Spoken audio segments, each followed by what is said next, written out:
Hello, everybody, and welcome back to... We're not playing Paranormal... Oh my god, I'm so unprepared! The on-stream title of Paranormal Site! We're coming in. Zach is very unprepared, and we're relishing in it. Relishing in it? Are you a hot dog? Kill him! No!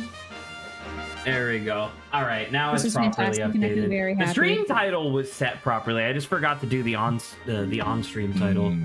Alright. Does anybody remember what the hell happened last Welcome in to this Autumn, game? everyone. By the way, fall is officially Welcome started. to Autumn. Yes. Saab and I were And, just discussing right before what the fuck happened last time. I think the That last is thing true. we did was we defeated Yeah. the fake Giratina, right? Yeah. Yeah, and Litwicks I'm are like, we poisoned! can't live without fear. And we're like, okay, you guys can stay here, I guess. Hey, wait a minute.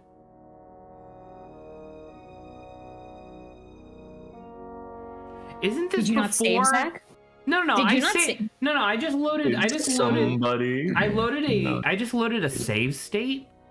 I think. Is it not that- the right save state? No, no, no. I think that at the end of last stream, I just used the regular native save, like the regular save function. But because Oh. I just loaded a save state, that's now gone. Oh. Well, this is All right. the second time Zach's did something a little bit akin Shut to up. resetting our Shut your stupid progress. mouth. We'll just let him. Sounds We'll just like let him. Someone's unprepared. Shut your dumb ass mouth. All right. All right. Oh. Yeah, no, no. Okay, here you go. It's fine. What the fuck? You falling down a hole? Yeah, there you go. We're fine. Everything's good. Mm. Okay. As we start this boring ass game, I wanted to share a little bit of. Oh shit! Mikey just showed up right as I said that. Fuck. Heard you. I wanted to Zach has more share. stories to tell. Normally on Saturdays I do like a game night or whatever, but this week I wasn't really feeling up for it. So I decided to, for the first time in my life, start a jigsaw puzzle. Oh, The nice. jigsaw puzzles are nice. Yeah. Kinda. Kind of. It How depends does on if you're not prepared. let- Okay, for the first. How many puzzle pieces are there, Zach? 2. 1,000. You try Jesus it. Christ! And you're new to puzzle. Well, so Zach, you're out. this jigsaw puzzle was gifted to me during my trip that I went on last week. And so it was the sort of thing where it's like, yeah, we bought this puzzle like way back in fucking 2016 or whatever and just never got around to making it. So here you go. We heard that you liked Sherlock Holmes and you're a smart guy, so maybe you'd be able to figure it out. And it took me roughly an hour and a half just to do the edges of the puzzle. Puzzles Let's take see a you long time. take a crack at it, Jack. It's 2 pieces. But the when the jigsaw puzzle says 3 to 5 years, but you eat it, but you eat all the pieces in 5 minutes. But yeah, I don't know. I've never done a jigsaw puzzle before. I had no context for whether or not 1,000 pieces was a lot or not a lot or whatever. Is decent. Yes, it is. Yeah, for sure. So the puzzle itself is actually quite fun too. Like the premise is quite fun. It's a Sherlock Holmes puzzle, but the idea is that included in the box was a like abridged version of Sherlock Holmes and the Speckled Band, like, you know, one of the better Sherlock An Holmes entire mysteries. novel? No, like I said, In a abridged. puzzle? Abridged. You fuck. Listen to the words that I'm saying instead of muting every 2 seconds. Um, How can it be a bridge if it's a novel? because it's in the box and you assemble it. Anyway, You're making a bridge in the box? no, you take it out of the I thought it box was a- and then you build I thought the it was a bridge. which puzzle. has A the novel Speckled is in a Band. bridge? Shut the What? fuck up so I can get back to the game. All right. God damn it, you people. Anyway, so it was actually quite fun because it was like a shortened version of the original story, and then right when Sherlock is about to go into his like big revelation of like, oh, here's the solution to the puzzle, The booklet says, okay, now is when you do the puzzle, and the puzzle will depict what Sherlock Holmes saw that gave him the solution to the thing or whatever. And I was like, oh, that's like a really fun premise. And if you still don't get what the solution was, at the end of the book, the solution is printed mirrored. So you're supposed to hold the book up to the mirror and read it, despite the fact that it's like fucking 4 pages long, like the solution. So I'm hoping to finish the puzzle tomorrow. Nope, good luck. And then and I'm also gonna say no. You're not gonna. Unless you spend the entire day doing it, good luck with that. I don't know. I think you're just bad at puzzles. Which there's I recently did a lot of evidence of that on stream. Okay. Puzzle. I just recently did 1,000, I think, puzzle with like my family. Yeah, it took us a while to do that, especially, and my sister's the one who's more dedicated than me. Puzzles and it was still hard. Like you sit down and do for 20, 30 minutes, and then you leave, and then you just do it throughout like the week, and then you're done by a week. Well, eyes. Well, the problem is that tomorrow night my parents return home, and the only space in the entire house that was large enough to do the puzzle was the kitchen table. And there is no doubt in my mind that my mom will just swipe it onto the floor and suck it up with the vacuum because she doesn't give a shit. So, I have to finish it. Well, good luck. I will. I hope it's cool. I kind of want you to take, if you're when you do it, I kind of want to if you can take a picture of the booklet next to the puzzle. I want to see kind of what you're, because I can imagine, you're saying oh, the solution is within the picture of the puzzle, right? But I'm having a little bit of a trouble imagining it. So did you ever read Sherlock Holmes and the Speckled Band? No. Okay, can I spoil it for you? I probably won't be reading that anytime soon. I'm gonna spoil. Okay. The whole idea behind Sherlock Holmes and the Speckled Band is that this woman died of mysterious circumstances 2 years ago, and there's all this weird happenstance stuff that happened right before she died. She had no wounds, she wasn't poisoned or anything like that, or at least they didn't detect any poisons. And then 2 years later, her twin sister is experiencing all the same stuff again. And so she comes to Sherlock Holmes to be like, hey, can you solve this before I fucking die? Before I die, And this should sound a little bit familiar, since this was literally the inspiration for one of the cases in The Great Ace Attorney that we did on stream. Their father, because they were twin sisters, their father has an affection for exotic animals, and so he has an extremely venomous snake that's all speckled along its skin. And so 2 years ago, before the twin sister died, he had a vent installed, a very small one installed in the upper corner of her room, and fucking slipped a snake through it. And so the reason why they didn't find any poisons or toxins or anything is that they weren't expecting to have to find this very specific type of venom from this snake from India. And so that's what the Speckled Band, quote unquote, is, because it's just a snake that was wrapped around a thing. I saw Sherlock vent an electrical. Well, But yeah, so anyway, so the actual puzzle is a mock scene of the room with the snake coming out of the vent. It's supposed to be a big surprise, but I already knew the story, so surprise! Surprise! It's summer vacation? Man, we just got into autumn and it's already summer again. Gosh darn it. Wait, so around the world. So when everybody kept getting kidnapped by the ghost Pokemon or whatever, we were literally 1 day away from summer break. That's kind of nuts.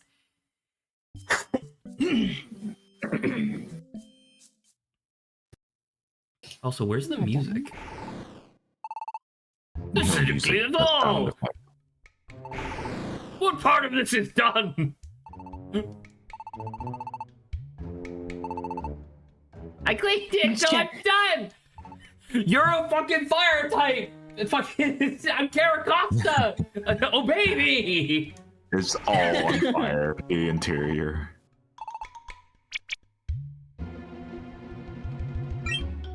Oh yeah, there's a because you note. just fell asleep instead of listening to the giant lecture he gave our main character. It's a ransom note.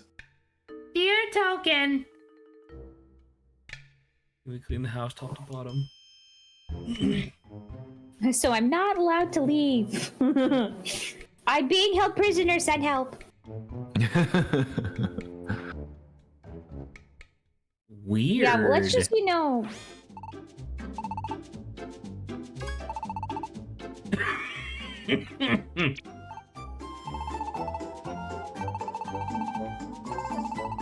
You were almost all murdered.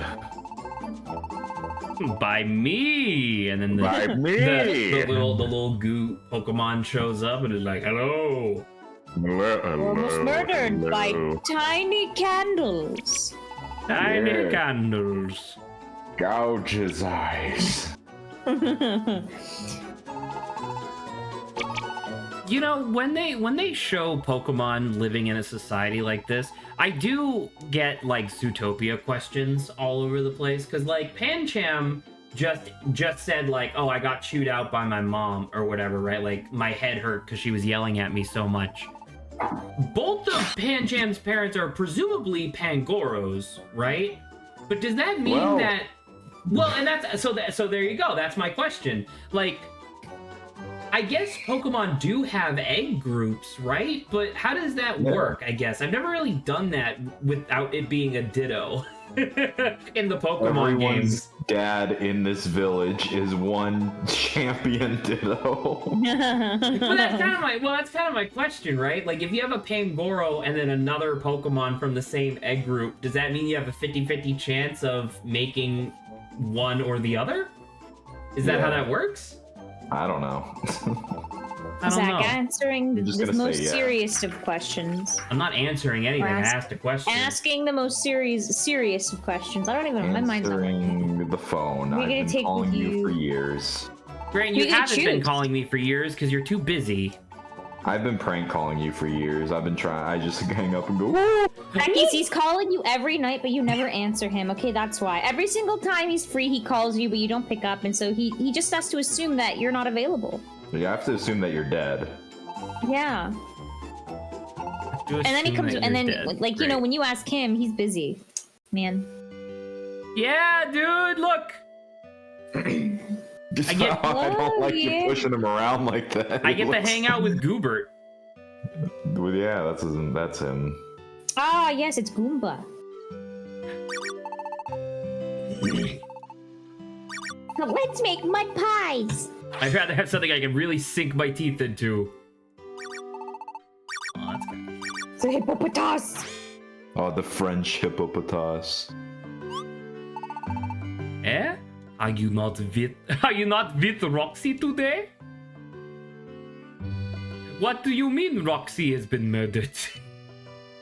Caracosta is just shooting a hydro pump at Roxy. Every single time she gets close to the door, yeah, I can imagine it.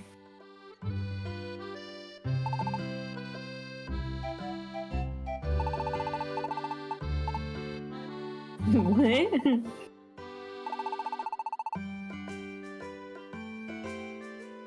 Hello. Whoa!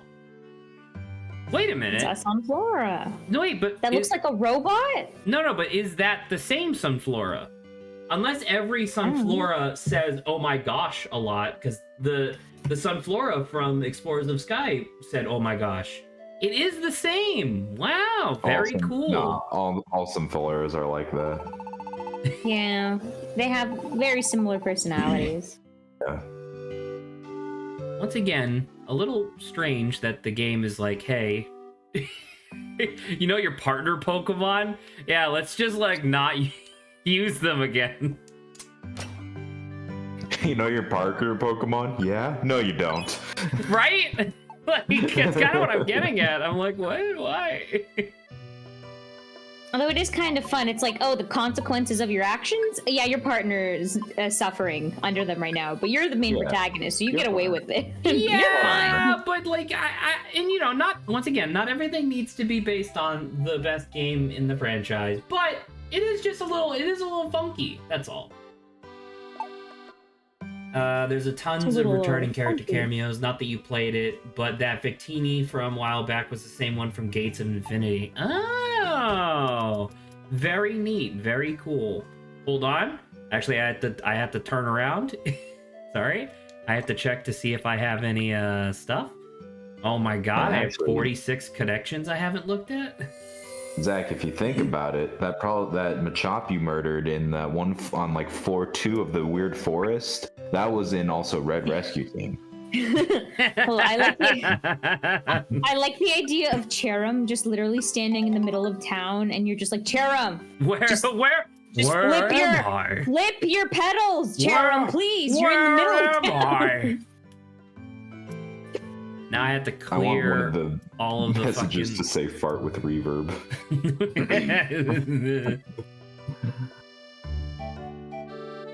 Yeah, it's been a while since those are all the sparklies, which is cool, I guess, but I'm trying to clear all of the notifications. I have fucking... Oh my god. Fine, boom. Yes. No. Yes.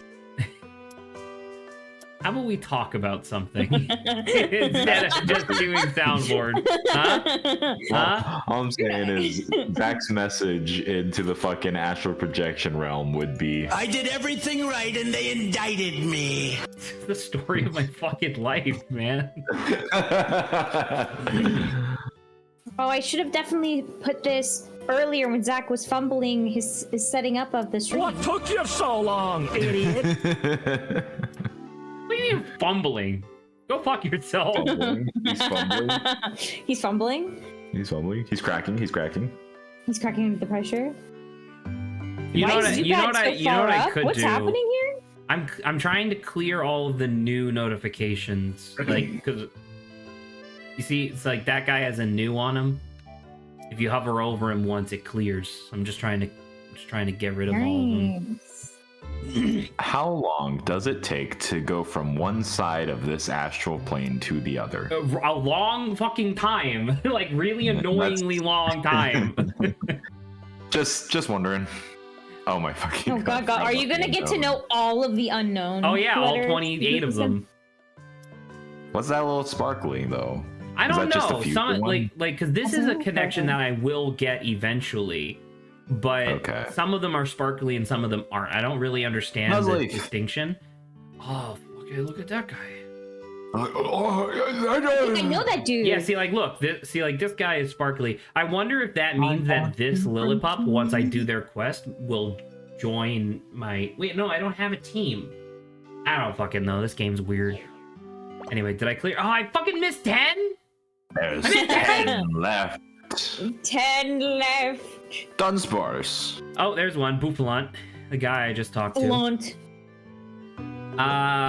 I have an idea, but I want Saba's approval before I pursue the idea.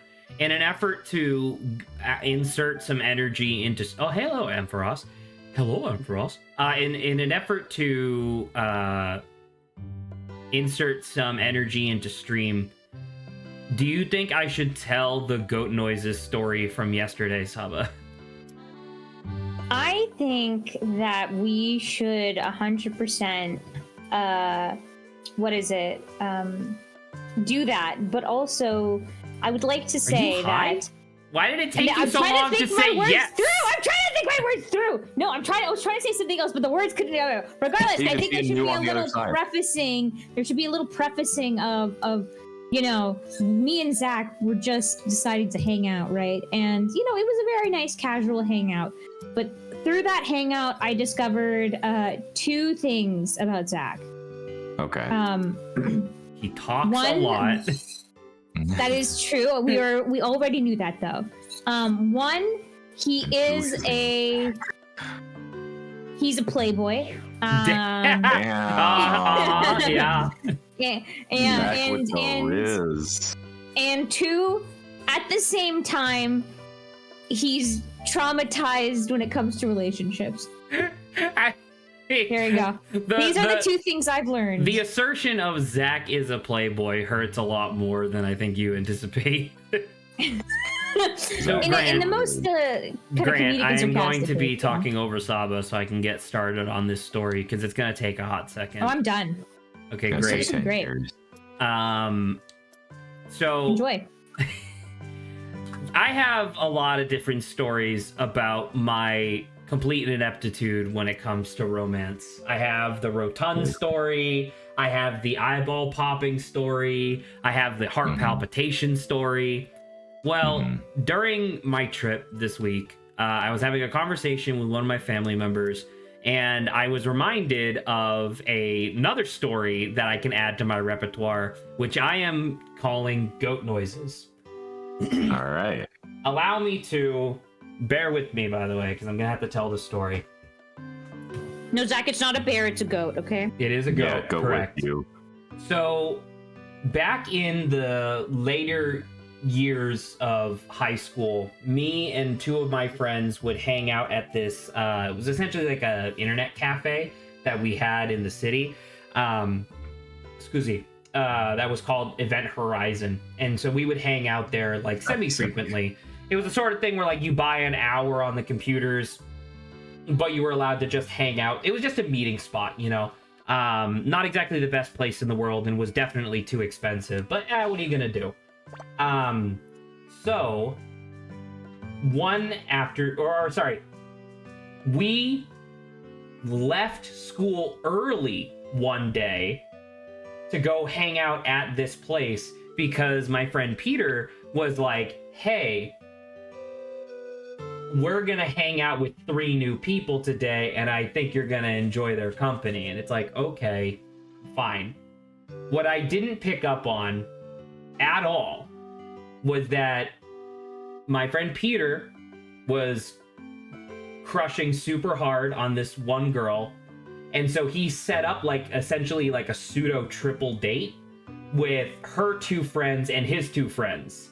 And when I described to you that all 3 of these girls were literally perfect for our individual tastes, it could not have been better. So he's hanging out with his girl, Jared's hanging out with his, and then the girl who's hypothetically hanging out with me, the literal textbook definition of big titty goth GF, right? I didn't know that that's what was happening. I thought it was just, oh, hey, here are 3 new people that we're hanging out with. Isn't that really cool? So, completely oblivious to anything that was going on, I used my hour on the computer just to play League of Legends, while this girl was all over me, like, you know, being very touchy-feely. She was, like, stroking my shitty goatee that I had at the time. And this is where the name of the story comes from, where she was, like, leaning into my ear and going, like, hey, can you make goat noises? To which my mental response was, stop fucking bothering me. I'm playing Zerath mid and I'm, like, carrying this fucking game. But vocally, obviously, I went, bah. Like, every time she asked, because I was just like, fucking get off of me, right? Sorry.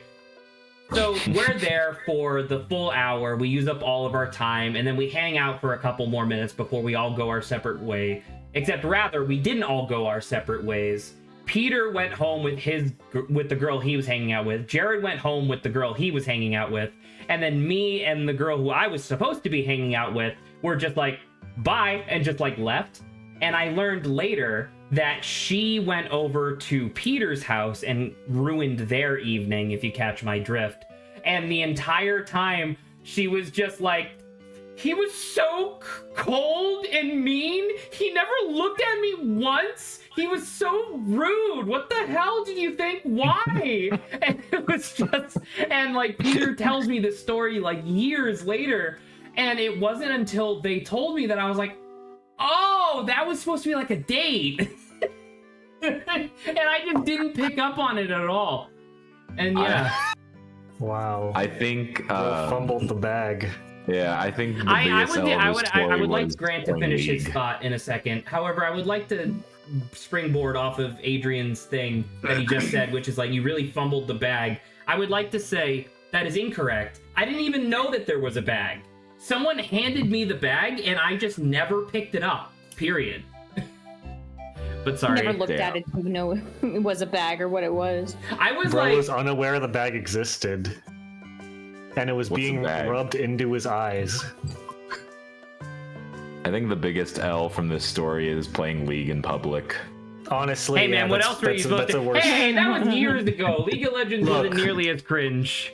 Look, It was definitely cringe. It just wasn't that cringe. This story sucks because you A, fumbled a big titty goth GF, and B, fumbled because you decided to play League instead. Let's be real. It's like hang on. I need to find the image. Hang on. Oh, okay. Well, I don't like this. I don't like whatever the fuck he's doing. Hang on. This was literally Zach, except he just sprung for the old penny. You know what I'm saying? I don't know. Would you rather $1 million or a disgusting old petty? Image of chimpanzee grasping his own head. I don't know. I don't know.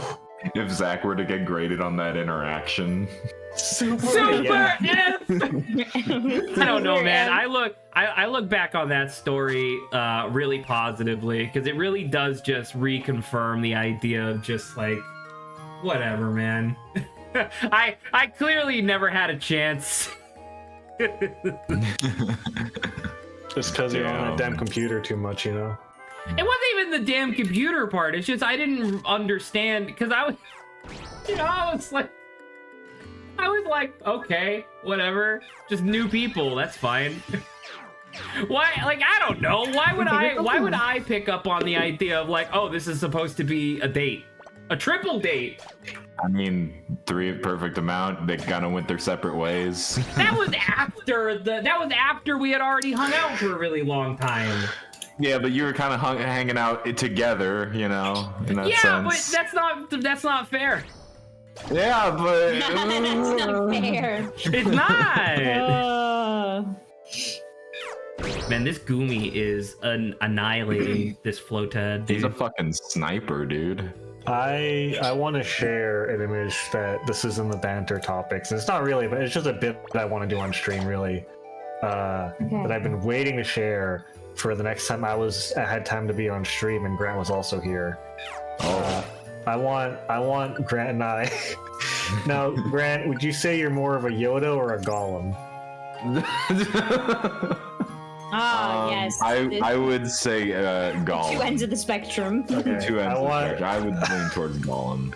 I want you to help me, for those on watching that can't see our channel, to help me read and enact this Tumblr post that I really like. Oh no! Oh my god! Thank God I was not asked to do this. Would I would not have been able would you to. like me to do the No. narration real quick before you get into it? Oh, Please, Sure, please, by all means. just to clarify, which Set one the did you pick, scene. Grant? close your ears, kids. Which Okay. one? I'll do Gollum. Okay. Okay. Gollum and Yoda sucking each other off while a big steamroller gets closer and closer. Finish me, you must. Coming faster than me, the steamroller is. Filthy lizards, you must come this fast. Steamroller is is crushing his leg. Jesus. Oh my god. Oh my god. Oh my god. Mikey, I don't even know, Mikey. Oh my god. Quickly! The Gluck I need. Oh I'm sorry.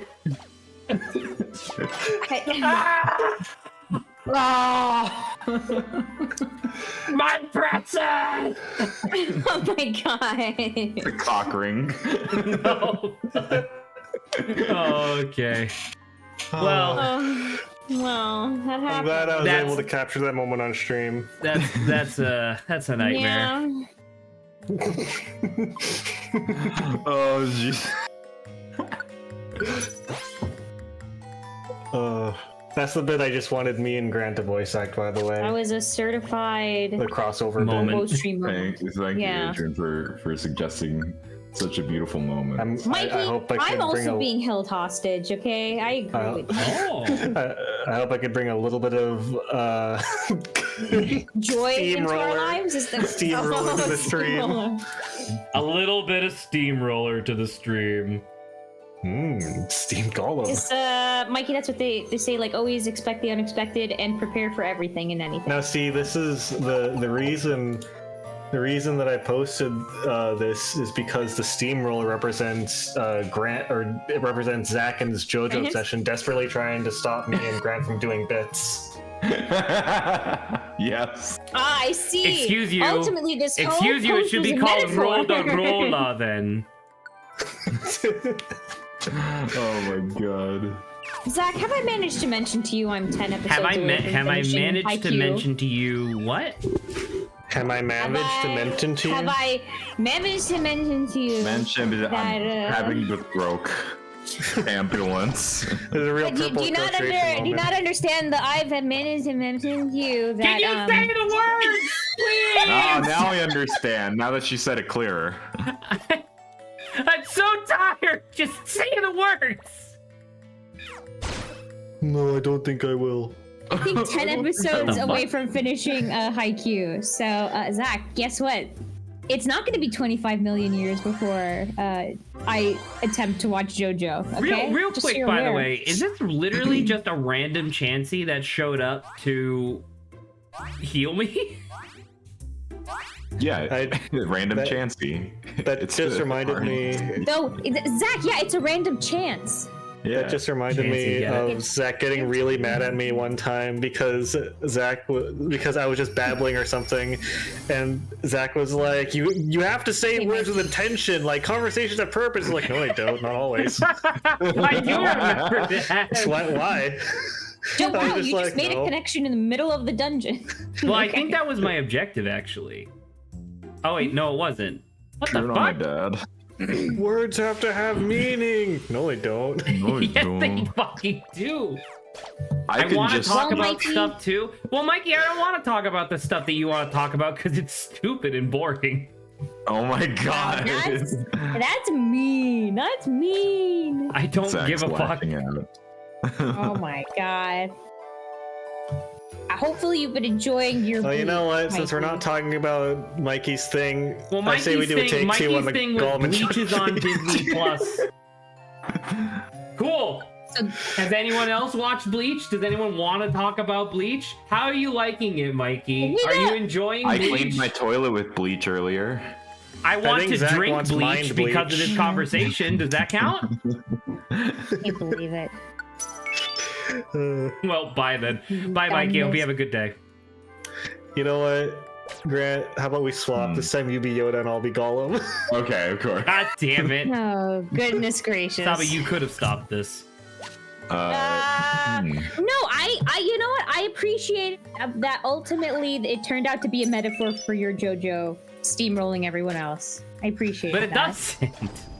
I appreciated that. Finish me quick, you must. Coming faster than me, the steamroller is. Filthy little lizards, you must come this for us. The steamroller is crushing his leg now. Oh, that's really good. Speaking of actually good things, Fiona and Cake is almost over. It is. Thank God. You don't like it? No, I'm obviously being mostly facetious when I say that, but like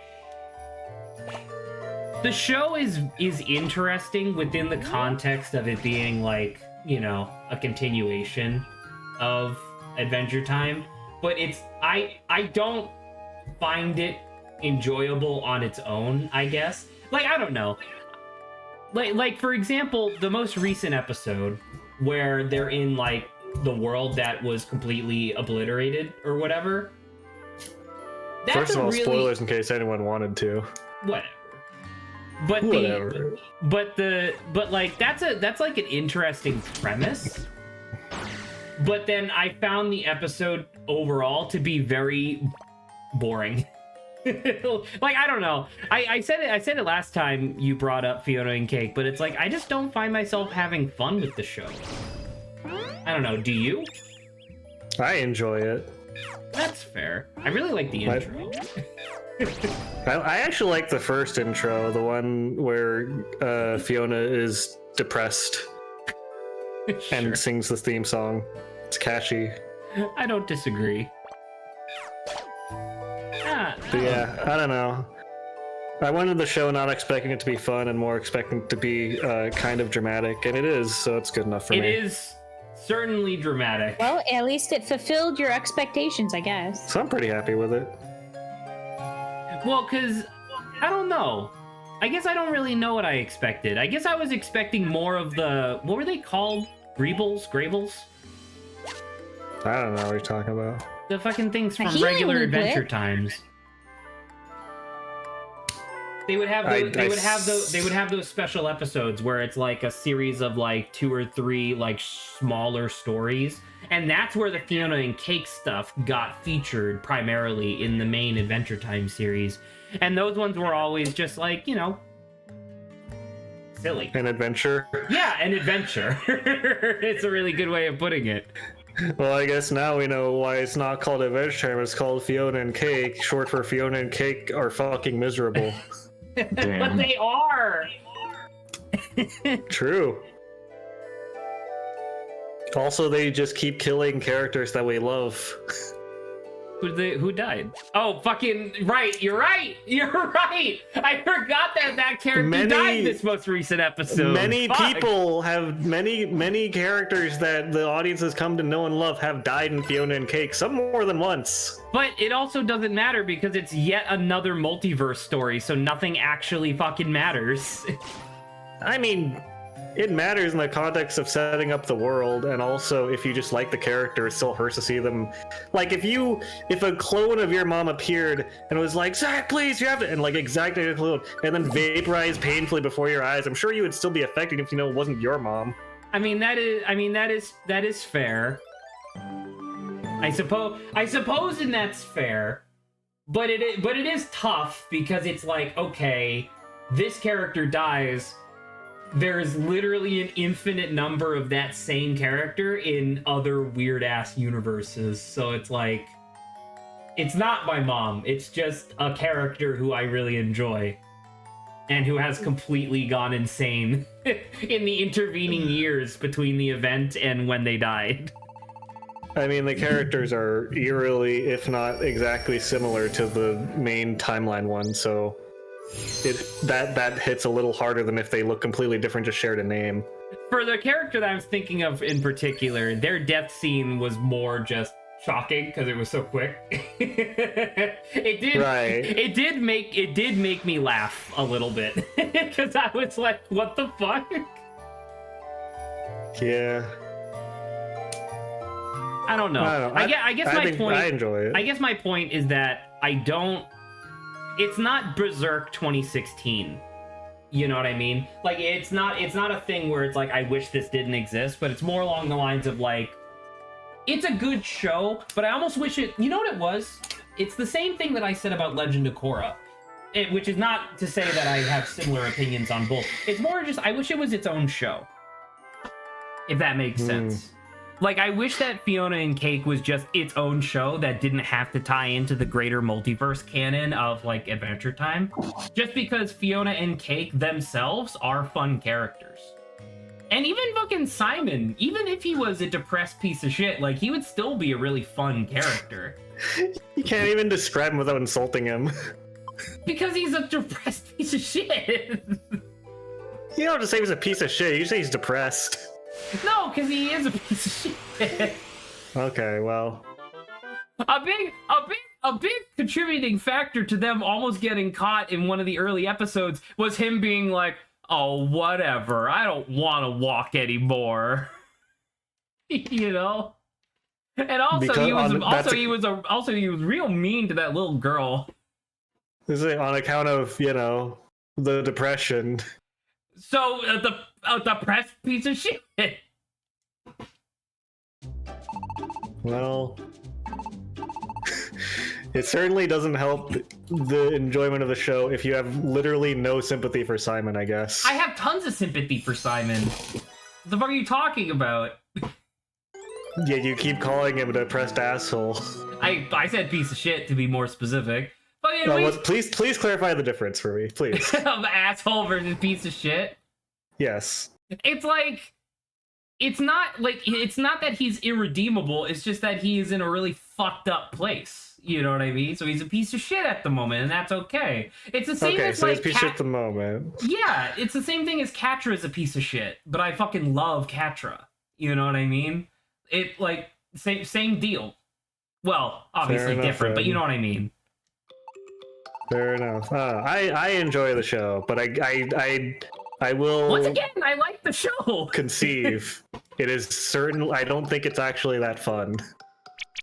Well, there's fun aspects. I think Marceline's design, the second to last The most recent fucking episode, fucking Marceline slapped. in the vampire universe. The star Marceline. That's a fucking great design, and I really like the fucking. She has like multiple great designs in that episode. I really like the Marshall Lee storyline going on in the Boring universe. Like that's just great. Yeah. I also good. really like that in the Boring universe, Ice Queen is just fucking an ice cream lady. Ice Queen has got a massive dumpy for no reason. Well, because that's what she had when they originally did the Greybles, where it's like the gender bent universe or whatever. So it's just funny when it's like, oh, it's the universe without magic. It's like, no, she still has the fucking ridiculous eyebrows, the crazy hair, and the badonkadonk, but at the same time, like, okay. I mean, previously you could attribute the badonkadonk to her massive dress petticoat, but in pants there's literally no excuse. No, I thought in one of the Greybles they literally did the perverted thing of showing her upskirt or whatever, and she just had like a thick ass. I remember people talking about it. That could be true, but I don't remember that. I remember that was like a thing all over Reddit where people were like, "Go." I mean, I don't browse Reddit, but fair enough. Good, you shouldn't. It's terrible. Yeah, it's one of my better decisions. But yeah. Also, speaking of things that are reaching finality, Dungeon Meshi is over. I know, I finished it. I also finished it. I'm glad that the ending ended the way it did. The ending was really satisfying. I feel a little bit sad for Lias, though.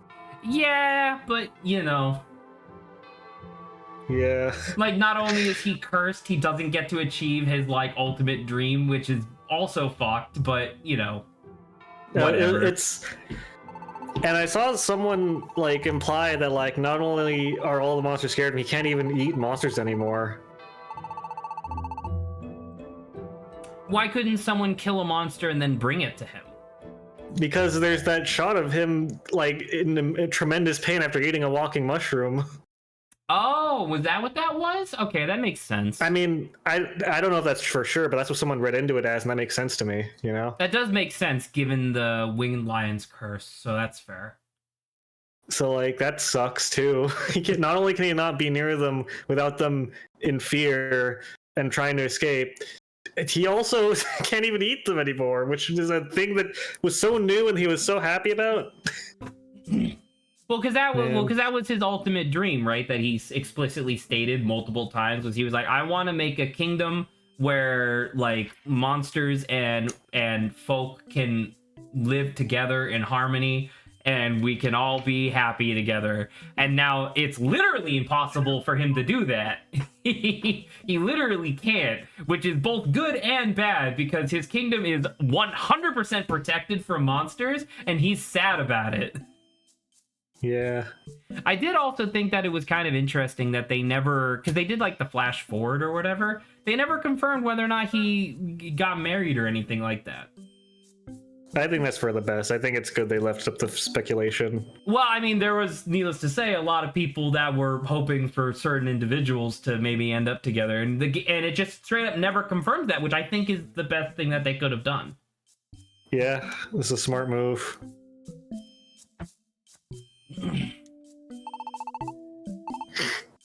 Okay, well. Also, you know, I'm gonna go check, but I'm pretty sure Senshi is not there because he leaves to go do his own thing, right? Yeah, I think he literally said something about, like, I'm gonna go find another dungeon. Didn't he say that to the dwarves or the orcs or something? Something like that. Yeah. Because the orcs were saying something along the lines of, like, we know that we'll be accepted in Laius's new kingdom, but it's a little bit of a culture clash, so we're probably just gonna go find a cave system somewhere. Like, we're just gonna fuck off. I just realized. So you know how all the chapters are named after the food they eat in that chapter? Most of them. I didn't realize the last chapter is itself named Dungeon Meshi, which feels that's like really that's really touching. It's a real nice title drop moment. It's a good wraparound. Yeah. You're right, Saba. It is a good wraparound. I'm glad you didn't say reach around because it's a different thing entirely. That's what my brain auto-completed too, but then I had to say it out loud to confirm that that is not what Saba said. She said wrap around, not anything else. Also, just a small touch of Fallon's characterization of being nice to all things strange. When she's like in the dream sequence and the little dragon falls over, the fact that she feeds it a little leg when it looks hungry is so cute. Once again, it's obviously very touching. I was gonna say I 100% agree with Samurai Guy. Fallon is incredibly charming. I said as much. Just I want to say it nature. was last weekend, but when I initially finished it, I really like how the Fallen at the end does the thing that I really enjoy in character designs, where it's like she still has little aspects of what she used to be in her new form. Like, obviously they highlight the feathered legs specifically and whatnot, but she still has like little fangs from when she was a chimera and whatnot. And then it's not colorized, but people were saying that in the official colored version, they're going to be making her eyes like a gold color as opposed to the original brown, which I think is really neat. Yeah. So stuff like that. I think that's all really, really cool. Also, I'm not sure. It doesn't really. Okay, so before she was dragon, she was like squinting like Brock all the time, Yes. and then it was specifically pointed out that turning a dragon fixed her eyesight, and then now her eyesight is seemingly partially fixed. Like her eyes are open a lot more than they were before, but she does still close them and squint on occasion, which is interesting to me. I feel like that's intentional. I could believe it if someone told me that it was. But yeah, because she doesn't squint when she's in dragon form. Also, I don't know. I think the art style shift for the epilogue is really funny to me. How it shifts like old medieval like manuscript type of art style. Seeing, especially the, I really like the panel where Laius is in pain and everyone's expressions. The Marcilla expression when Laius is in pain, that just looks like an expression she would make in the manga normally. Real quick before we continue on. Hey, Grant, I would like to confirm that you're alive. Nope. Okay, good. Oh, we lost him. Good. Well, Grant, Killed me. alive or dead, Good. I would be talking to you just as much. Wow. All right, I'm done with those jokes. And Oh, by the way, I don't know if any of you care about Baldur's Gate 3 that much, but the voice cast of Baldur's Gate 3 is doing a little D&D thing I saw where they that. actually play D&D. Well, I wish them the best. It's only going to be a two-shotter, and they released the first shot like yesterday, I think. But yeah, it's nice. The DM for them clearly actually played the first two games, which I can't say about any of the other of the actual voice cast. But their GM knows what he's doing, and the cast does not as much. And it's a pretty typical like first time playing D&D thing. Except the characters know their characters extremely well, and their voice actors. So that's pretty cool. That's good. Nice. It's a nice romp. the GM is trying his best to make because the one shot, the premise of it involves the Baldur's Gate 3 player character named Tav, and the GM is intentionally trying to keep the character as nondescript as possible, intentionally, so that people can project their Tav onto the adventure. That's fun. It's a fun little touch. But yeah. Oh, Lotad! Tad. Lotad, he hurt me. He's beating the shit out of me, like fucking Jesus.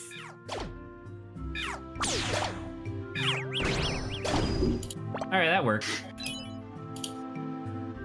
Although I will say that if they are doing a little D&D thing,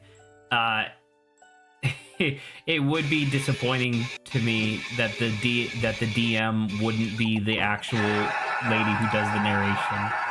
Well, you're kind of in luck because while the GM is not the narrator, the GM has like scripted description segments for their scene where he steps out and the narrator steps in to narrate them.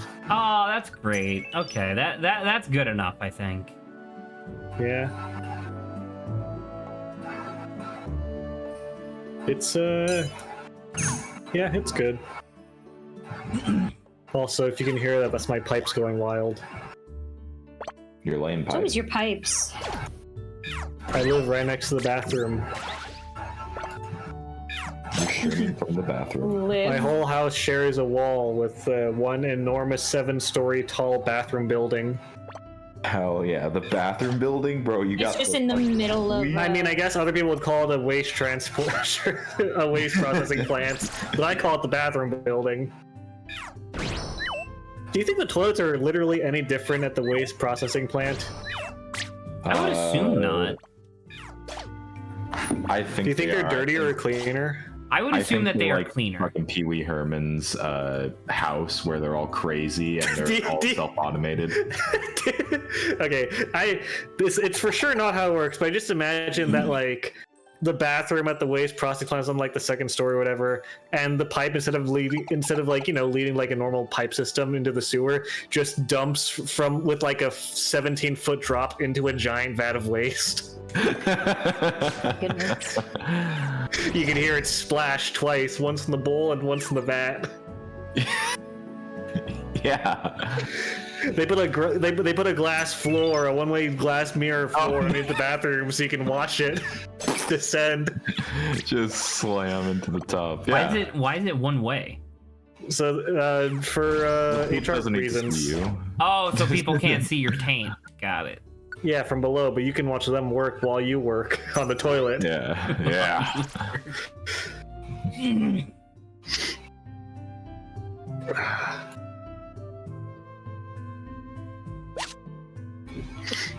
Oh! Damn it.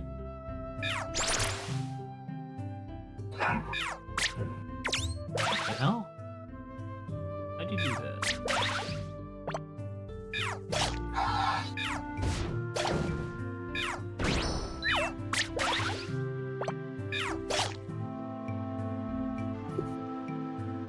Well, we made it, everybody. We made it to that time that happens every stream where no one says anything.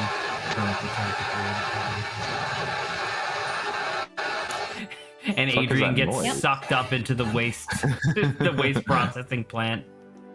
The bathroom building next to me is too powerful. Adrian getting sucked up. We're in just being fucking absorbed, pneumatic all of tubes. us.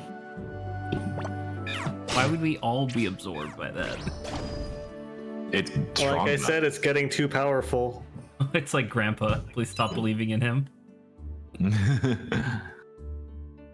long as you can hear it, Zach, it's got you. Oh fuck. Damn it.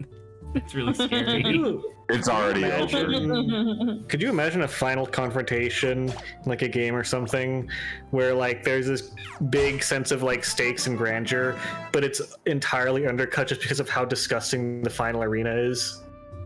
No, but that's pretty funny. It's like, finally, Garth, like, oh, what's that smell? Garth's like, sorry, that's the waste processing plant below us. I need for the evil destruct everything bomb. It's like, Jesus Christ, it's horrible. Yeah, I know. It's good for everything. Stinky. It's like, I will defeat you. There was this indie game that had a whole lot going for it. Like, people were super interested in it on Twitter. Like, they were really looking forward to its release. I want to say it was called like Pinkie Pie or something like that was the literal name. It was a 3D My Little Pony character? Well, maybe. Well, it definitely didn't have anything to do with My Little Pony for reasons I'll get into in a second. But you played as this little, maybe it was Demon Pie. Because you played as this little demon guy. He looked very similar to the skull head guy from Owl House. He looked very similar to that, except he was more like classic Christian demon. And the idea was that you were being arrested by a little cherub, which was like a tiny little like angelic fairy thing.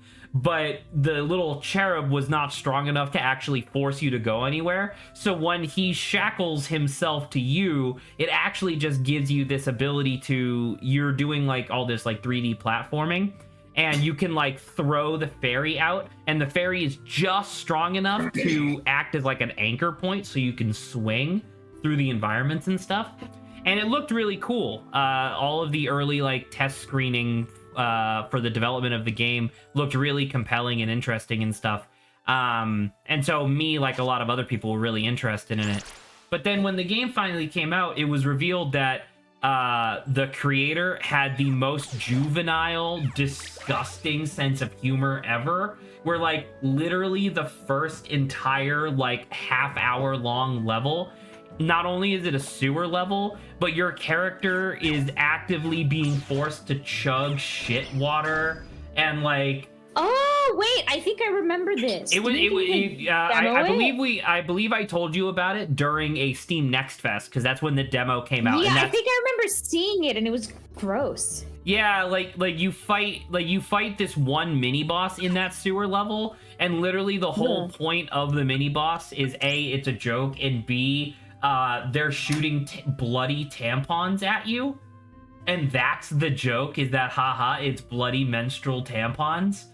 And so hearing Adrian talk about like, oh, could you imagine like, you know, a boss fight being completely undercut by its environment? Like, what was the name of that game for the Nintendo 64? Like Conker's Bad Fur Day? Like Great Mighty Pooh. Yeah, the Great and Mighty Pooh. And like obviously that's disgusting, but you know, there is the little fact of like the Great and Mighty Pooh was literally just a bunch of polygons, so it didn't really look like, it didn't look nearly as bad as like Demon Pie did, because they literally have the exact same enemy as just like a regular enemy type, except it looks literally like a piece of shit with a mouth. And it's like, that's disgusting. If someone could help this process along by sending a screenshot or two of the game. Oh, also, I want to mention... Or not, that's fine too. I don't know the fucking game's name we're talking about. I also wanted to touch upon Mentopolis rapping. So that was really good too. I will only talk about this if we could also talk about the trailer for the new season. Sure. Okay. I genuinely think that the Mentopolis finale would have been better without combat. Because that system that they were running, the Knights on Bike system, very clearly doesn't seem well oriented. I think Mash should die. I hate it. Okay. And then the reactions. 1 plus 1 5 plus 5 equals 6. Like that system clearly was not designed to have like combat in mind, and I feel like the combat encounter ended up just being like a little awkward. But other than that, that was a fucking fantastic series. Like pretty thoroughly. It was just great the whole way through, and I like that a lot.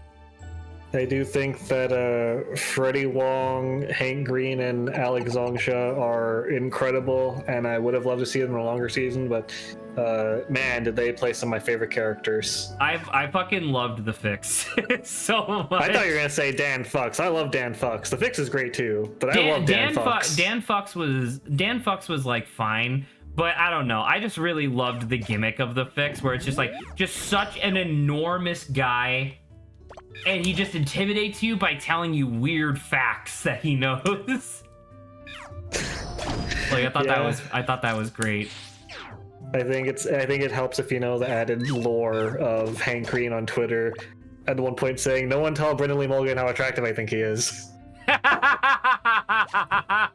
Like That's months pretty good. before they shot. That's pretty good. But yeah, I think probably Mentopolis Dan Fucks Sorry. is probably my favorite character there. Really? I love Dan Fucks. I love Freddie Wong. I liked him in Rocket Jump. I liked him. I just like his personality. I think that Dan Fucks is amazing and fun. I think, and that's totally fair. I really liked Imelda Pulse when paired with someone else. True. You know what I mean? Like Imelda Pulse on her own is kind of just whatever. It's kind of like a one-note thing. But then Imelda Pulse, when paired up with literally anyone else, is excellent. It's so good. And then obviously I really liked Hunch Curio. Hunch here is great too. Just this guy who gets his shit rocked. To such an extreme degree, and it's just fantastic. 1 versus 59. I agree with you that the Kids on Bike system is not built to focus around combat. But if the combat didn't happen, we wouldn't have gotten the 1 versus 59 of Hunch getting his fucking shit rocked. Literally. But that's kind of what. But what I mean to say is that like he, despite the disparity in numbers being that enormous, he still only took 2 hits out of 3. You know. And it's like I feel like him getting his shit rocked like that could have happened in a million different ways. But I do agree that was like a really great moment. That was really fun. Yes, the 20 to the 20 to the 19 versus good old 1 from our man Hunch. Also, I can't believe the luck on Dan to deflect bullets with his balls. To deflect. His diamond hard balls. Those are some balls of diamond right there. I don't know. I agree the system is not elegant about combat, but there was some fun things in the combat. But I think it was nonetheless. extremely expressive in literally anything else, though, which I think is what made it. Like, I don't know. It seemed like a really simple system that was versatile for what they needed. Like, especially with how unserious the season was in general. I think the Kids on Bikes system worked perfectly. So I'm really happy about that. I'm curious speaking of the new season, I'm curious what system they're going to run. Well, it's a Bria, so we know it's not going to be D&D 5e. Yeah, well, I assume not, but you never know, I guess. I guess that's true. I hope it's not. I hope it's not 5e. I will say, for me, I am not super interested in the premise. It definitely feels, I don't know. Didn't they just release a Disney movie about this premise where it's like a bunch of ducks migrating or something? Potentially. I wouldn't know off the top of my head, but It was like one of those animated Disney movies they just released between blockbusters to flop and build and like kill time. to kill time. What I mean to say is that when I heard, hey, on Wednesday, they're going to be releasing the trailer for the 20th season of Dimension 20, something in my mind was telling me, oh, this has got to be like a really... Like I was expecting something insane, like freaking Starstruck Season 2 or something, right? Or junior year of... I don't know if anyone wants that. What do you mean? I like Fantasy High. I don't know if anyone wants junior year. I would love junior and senior year, to be perfectly honest. I don't know if I would like it, but I wouldn't be opposed to it. Like, I don't know if I would want it out of, like, compared to other things, but yeah. I used to really want it, but now I'm like, yeah, you know, new ideas. But yeah, But I don't know. hopefully, The premise... hopefully you're picking up on what I'm putting down, where it's just like, I don't oppose this premise, I just wish it wasn't the 20th season is all.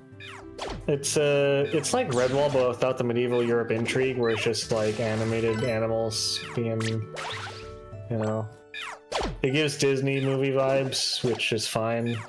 I'm also not. I would actually disagree only slightly by saying I don't think it gives Disney movie vibes. To me, it feels very much like fucking not Brother Bear, because that is a Disney movie. What was the 3D animated movie where like the main character was a bear and his best friend was a deer? Open season. Open season. It feels like open season to me a little bit, but not funny. I guess, yeah. It's yeah. I don't know. I don't know. I agree with you. I'm not that excited for it, to be frank with you. I don't know. I also feel personally that I think for the next little while, my perception of anything that involves both Abria and Erika Ishii is going to be a little bit tainted just because of my lackluster perception of what the fuck? World Beyond whatever. Well, World Beyond Number, they're going to be doing more after the Wizard, the Witch, and the Wild One. That's the name of the actual thing. The other one, the other project they're doing with many W's. Exactly. Oh, thank you, Lilypup. I mean, I'm glad to see Brennan's player is usually pretty good, so I'm excited for that. Yeah. I like seeing Brennan on the other side of the table. Like I said, I feel like my perception has been a little tainted just because of the Wizard, the Witch, and the Wild One. But then one of my favorite seasons of Dimension 20 ever was fucking Court of Fae and Flowers, which was also an Abria season. So I'm like, maybe it'll work.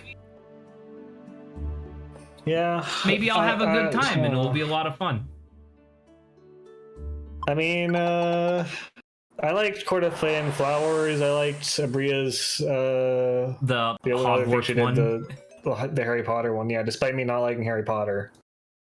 Well, that's because the entire season was just a fucking deconstruction of Harry Potter. And also, I will say, I do feel like a large portion of that season, like that like mini series or whatever, was carried very hard by Lou and fucking Brennan. That's fair. Although I did find out that during the whole recording of that, Danielle was literally having stomach problems, right? He wasn't as talkative, which sucks. Oh. But, yeah. Like food poisoning, I think it was, or something. But yeah. Fair.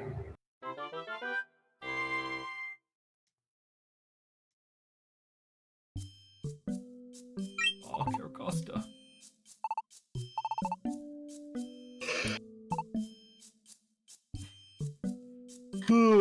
If I were to... Saba's been muted this entire time. If I was 3... If I were to check Saba's stream right now, is she talking with somebody in her chat? She is not. Zach, if you were 2 and I were 3, what would that make Grant? Would I be 4? 25. Oh. And what would Saba be? -2. So we've got -2, 2, 3, and 25. Yeah. All right, makes sense. You know what? You know how there's people that say that like math tastes like colors or something? That's we as streamers are numbers. Yes. Yeah. Agreed. Of course, we all count as streamers, obviously. Yeah, we're all streaming. Of course. We all put in equal amounts of work to produce Obo Stream. Yeah. Of course. We all do. And we all get paid equally. Mm-hmm. Also true. Out of Zach's pocket. Out of Zach's pocket. That invisible cent he gives to all of us. Out of Zach. It doesn't smell very good, to be frank with you. I don't like the scent. What do you mean? Oh, the scent. Get it. It smells like pocket and lint. And I hear like voices from it for some reason. Shut. That's such an old joke. I'm glad you Literally realized from what I was 3 getting years at. ago, I think. Man, it still haunts me to this day. So I only ended up working one day this week, but it was one of those things where It's just one of those days. I checked in because it was a full work day, but it was like, okay, the entire, like, all of the lessons that we had on Friday were just like summaries for things that people had learned, from prior in the week. So I was completely lost the entire time. And then we had a team meeting at the very end of the day where my manager was like, all right, everybody, just make sure you get all of those things that I told you done from the team meeting on Tuesday, and that'll be great. And I had to like raise my hand on camera being like, hey, I don't know what you're talking about. And she gave us this like super long list of, or she gave me rather, this super long list of things where it's like, you need to make sure you get all of this done before the second to last week of October, just to make sure that everything's all squared away. Because we're supposed to be having like a team get together retreat sort of thing. Like we're volunteering at like a horse farm or a horse ranch one day and, stuff like that. But it was all this stuff where it's like, I was told that we didn't necessarily need to have a corporate credit card. So I was like, okay, I just won't have any expenses because, like, what am I going to be doing for the next year? Well, one of the things that she was saying that we had to do is like, yes, we have a special corporate discount if we all book at this one hotel that's near like RTP where we're going to be heading to. So make sure you go there. It's a fucking like 5-star business hotel for like $300 and something a night, like at a discounted price.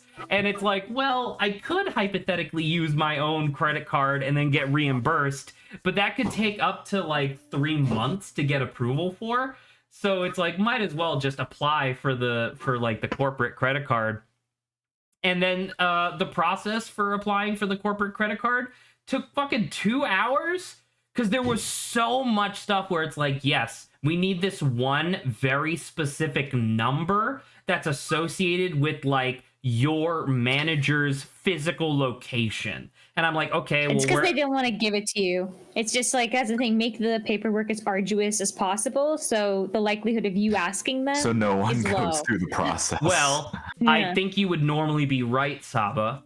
I do genuinely think that you would normally be right. However, I only learned at the very tail end of my 2-hour process because I mentioned just generally in one of the group chats that I was in that like the process was taking so long. And one of my peers was like, oh, did you go to like the regular homepage or did you use the link that, our manager sent us? And I was like, I never got a link. And she's like, oh, here you go. And it was a link to the form pre-filled out with all of that information. And all I had to do was e-sign it at the bottom. But that was that's your manager going above and beyond to like do kind of it for you and just give it. I mean, that'd be nice if most managers did that. I mean, wasn't it for the like group discount for the hotel though? No. So this was for getting the corporate credit card period. The whole process that I said took 2 hours, that was for getting the credit card period. Whereas if I had known that there was a link to the pre-filled out form that my manager did, it would have only taken like 30 seconds. Wow.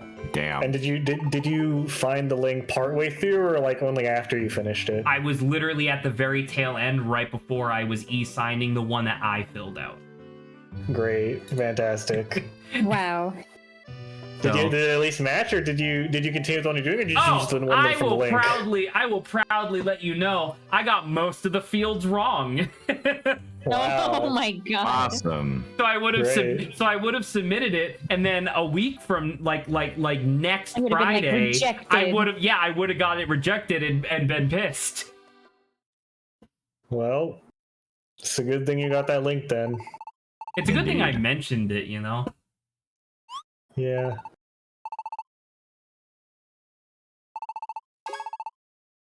So, Anyway, I like, have an image to share with you guys, just in general.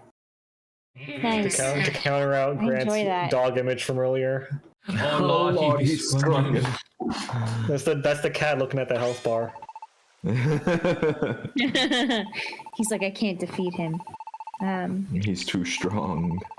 Within game, isn't it kind of weird that we haven't really done anything in relation to the Expedition what those guys are Society.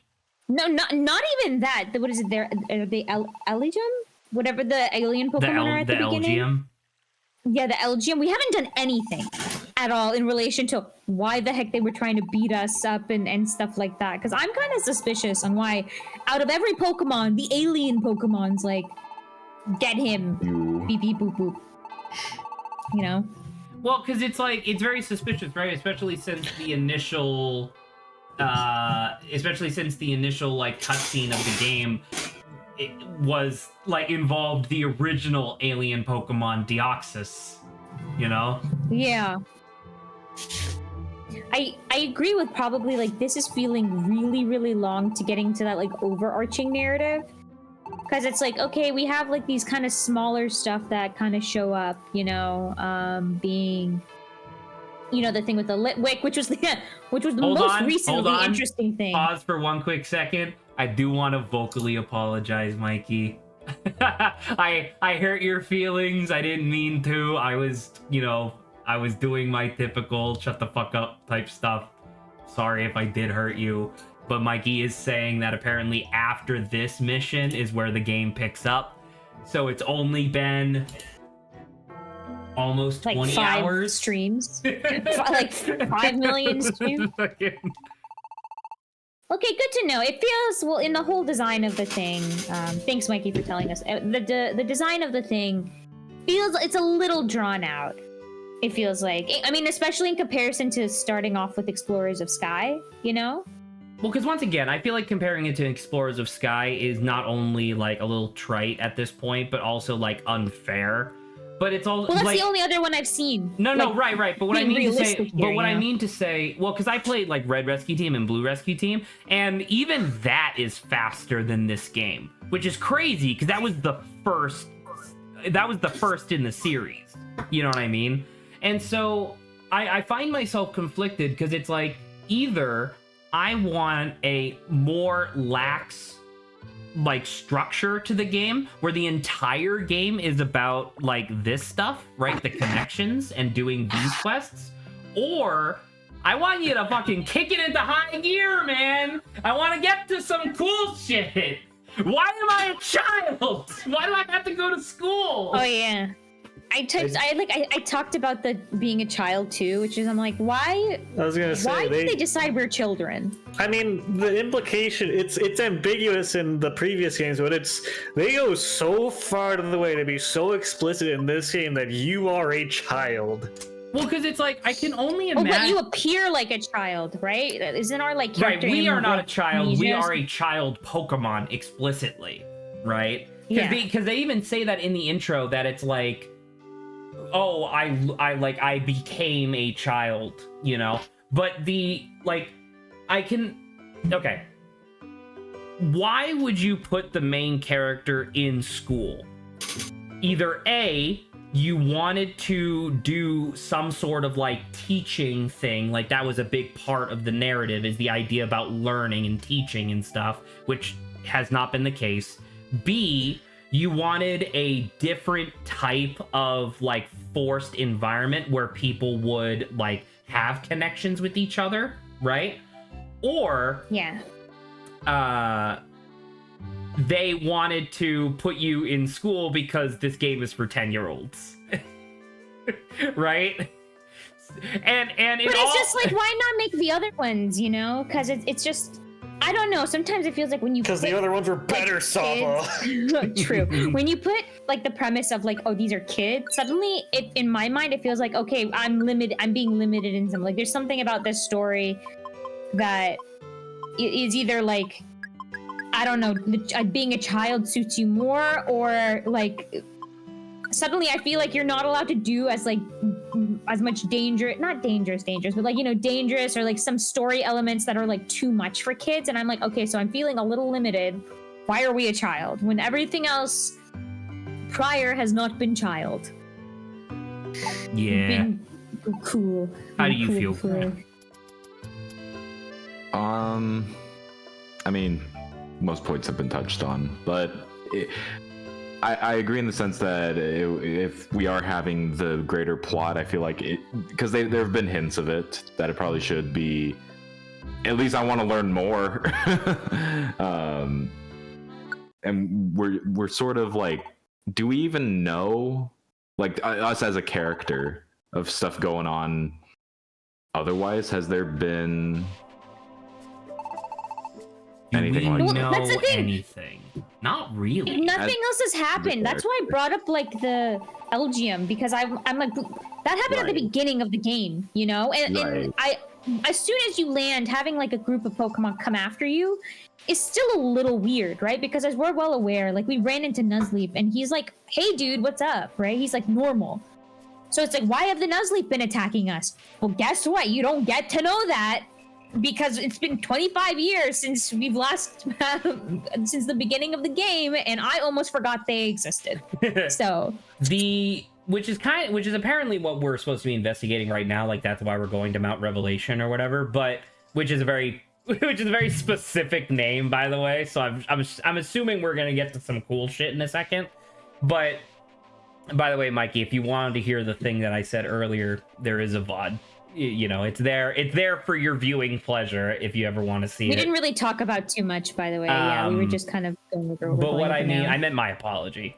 But the in Explorers of Sky and Time and Darkness, for that matter, but in Explorers of Sky, in this particular case, when you arrive on that beach, oh my God, your character very specifically wants to figure out why they don't have their memories anymore, right? And they correctly surmise that one of the best ways to discover this is to join your partner, in our case Eevee, as an exploration team, right? And that leads to everything that happens, you know what I mean? In this game, we immediately get attacked by Behem, and then do nothing for an entire school year. You know? And it's so strange because, like, the thing that we did with the Litwicks and the fake Giratina, that feels like something that should have happened within, like, an hour of the game starting, if not less. But also, at the same time, what does the Litwick actually do for us, right? Because it's almost like it was just like an interesting thing. Okay, so it was just kind of like a neat thing. Well, that's the thing. It's like, I feel like some elements of the story should impact like our character in like one kind of a way. Because like we said last week when we did it, right? It's like, oh, this feels like the equivalent of that like drowsy thing from Explorers of Sky, right? Where Maril and Azurill, like, you know, like that whole thing happens, the Maril Mafia and whatnot. But you're right, because not only was that like a quirky little fun thing to have happened, it also introduced us to the concept of the Dimensional Scream, which is a quintessential element of the greater overall plot. Whereas the Litwick and the fake Giratina thing didn't really leave any breadcrumbs. It's kind of just a thing that happened. Unless it's like a foreshadowing thing with like Giratina and something. But even then, it's kind of just like, why not give us like, oh, you power up like 2 more levels than you normally do, or like, you know, some type of reward in some kind of way for actually going through the whole thing. Because if you're like, oh, now Pancham and Shelmet are nicer to us, it's like, well, guess what? We don't really hang out with them for that to matter that much. So What if they just never touch the opening premise of you're now a Pokemon again, and they just progress as if you've always been a Pokemon? I almost think that would be better. You know? Like, could you imagine one of these mystery dungeon games from the opposite direction, where you are still the main character, but for all accounts, you are the partner Pokemon, and your partner is the one who used to be human? you know what I want? I want a reverse. I want a Pokemon to become a human, and then We can't have a human in one of these games. That's fucking weird. Shush. And then have the Pokemon be really weirded out because it's like it feels wrong to be telling like other Pokemon to do stuff for me because I'm a Pokemon. You can't have that in a mystery dungeon game. I will admit that is just kind of like a quirky premise in general, and I do like it.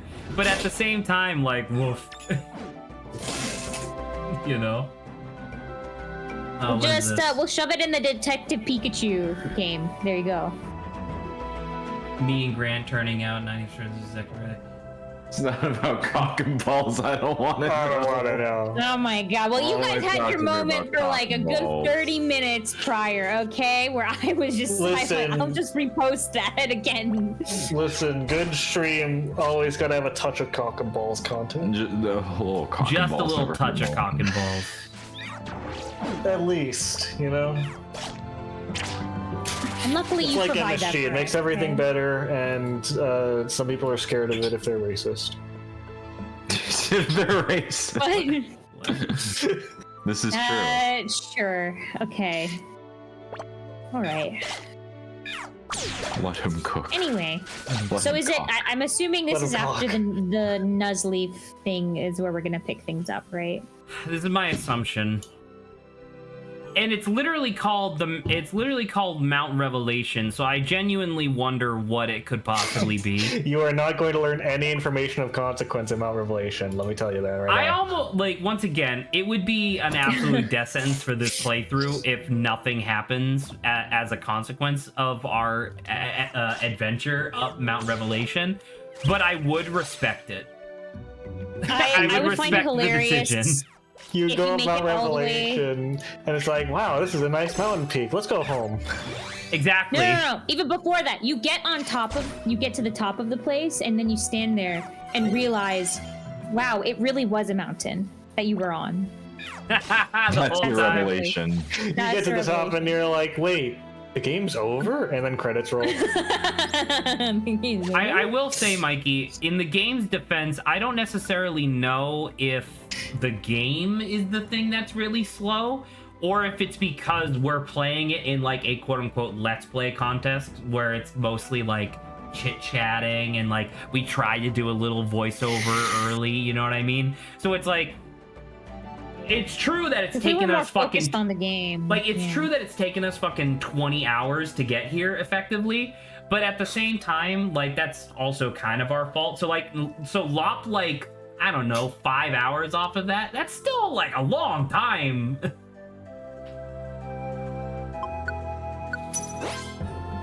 Have you guys been doing side quests? Well, they're My whole life is a side quest, so yeah. a little depressing, but that's fair, I guess. Normally, you would expect the person's life to be mostly main quest, hopefully. Says you. Can't I'm see an it. NPC. You know, it's. Same here. Oh yeah, brother, NPCs for life. NPC gang. I when I was on my trip, something very similar to this came up, where I was telling a couple of my cousins that I have no desire to be the main character of any story, but I definitely want to be like the quirky one-off side character or like reoccurring side character that shows up every once in a while. Like, I want to be the fan favorite like wizard who shows up and goes, "Ah yes, adventurers, here is all the magic you need, goodbye," and then I explode in a fountain of blood and they're like, "What the fuck?" I want to be that character. I don't want to be main character. Short and memorable. Grant, I could. No, that's how I describe myself, not Zach. That's how I describe my sex life. You know what I'm saying? Short and memorable. Oh, Sag. I come into the bath. Even they I think come it's into too long? the I come into the bedroom. bath. I come into the bedroom, fall in the pool of my own cum and pass out. Oh my Jesus. Oh, I can't give a looplet. There's just something about Explorers of Sky that just didn't feel slow. I don't know. I could see Zach being lot of content.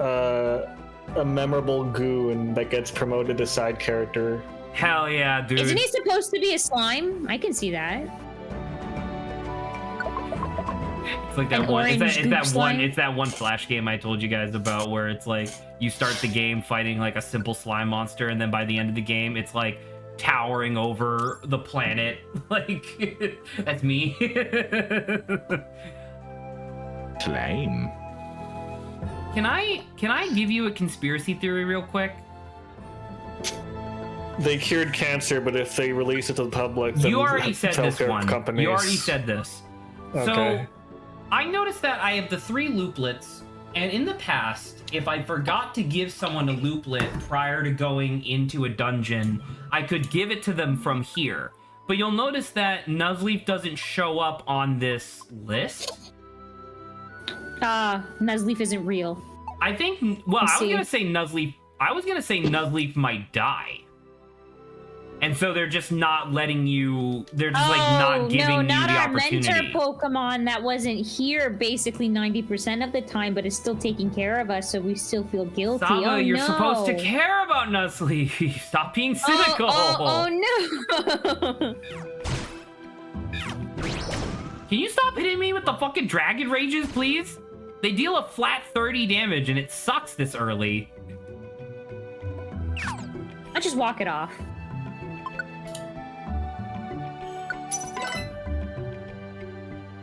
I genuinely am excited to see when this game, quote unquote, like picks up, because get him some cock and balls. Good job, Grant. I am genuinely interested to see when this game picks up, because I have genuinely heard, similar to what Mikey says in chat, I have genuinely heard people say that this is like the second best Pokemon Mystery Dungeon game behind Explorers of Sky. And while I'm not having a bad time, I am like, okay. It's just unfortunate that the longest, most arduous part is at the beginning. As someone who is a big Pokemon Explorers of Mystery Dungeon Red Blue fan, Sky, you have to insert Sky too. I loved Red Blue, so you'd have to be pretty fucking good to usurp Red Blue. That's kind of what I'm getting at, because me. you know I played Red Blue when they I played Blue and Red later, but when it originally came out, and then I also bought Rescue Team DX, you know, the remake that came out on the Switch, and I still really like the game, and so I don't know. Like, I'm very suspicious, because I'm like, okay, well... Pokemon Rangers is different than the Mystery Dungeons, right? Pokemon Ranger is the one where you draw extremely circles. different. Yeah, it's very different. Okay. It's the one that I kept telling you I really, really want to play on stream, but I need to have, like, a tablet or something. Did Rangers die with the DS and the Wii? Well, I mean, they never had one for the Wii. Oh, really? You'd figure that that'd be one of the consoles they could actually make Rangers work on. Right, because of the motion control. But yeah, it died once it left the DS, because, like, you know, how would you play Rangers on anything else? Yeah. You know? I mean, doesn't the Switch kind of have motion controls a little bit if you set up like a TV, I guess? Yeah, but the problem is that the motion control, like doing it via motion controls, especially, well, I guess if you made a brand new game that was designed around the motion controls, maybe it would be fine. But like, I don't know, especially the first Pokemon Ranger game, you had to be so goddamn precise with how you drew your loops in some of the later boss fights. God. I remember, Also, I remember like years and years and years later, I went back to the first Pokemon Ranger game And even as like an adult, some of those boss fights were near impossible. I always bring up the Salamence boss fight that you have to do in that game, and it's fucking ridiculous. You have to get 50 loops within like 6 seconds or something like that. And it's like, okay, so, you know, less than 10 loops per second, that's not that bad. Except the entire thing is raining Draco meteors the entire time. And it's like, holy shit, dude. Also, here's some more Pokemon types for consideration that are more human-centric. Software, secretary, scene, retail, punk, pastel, mom, machine, jock, hoodie, goth, glam, emo, dad, cotton, British, boba, and bimbo. I absolutely need to know what everybody's 2-type combination would be out of this list. I would definitely say I am software hoodie. That tracks. I haven't worn a hoodie in a really long time, but that's just because I live in the South. I was gonna say I wear hoodies. Well, no, I wear a jacket when it's colder, but it's not gotten colder here yet. I'm in between Mom, Pastel, and Boba. I could see you as pastel boba. I don't see you as mom unless you're milfed. Oh well, you know that is true. That's your when the mom comes in. That's your special ability. True. Your Pokemon special ability is when you're below 50% health, you drop the boba type and you gain the mom type, and it's called milfed. You gain an attack boost. That's really funny.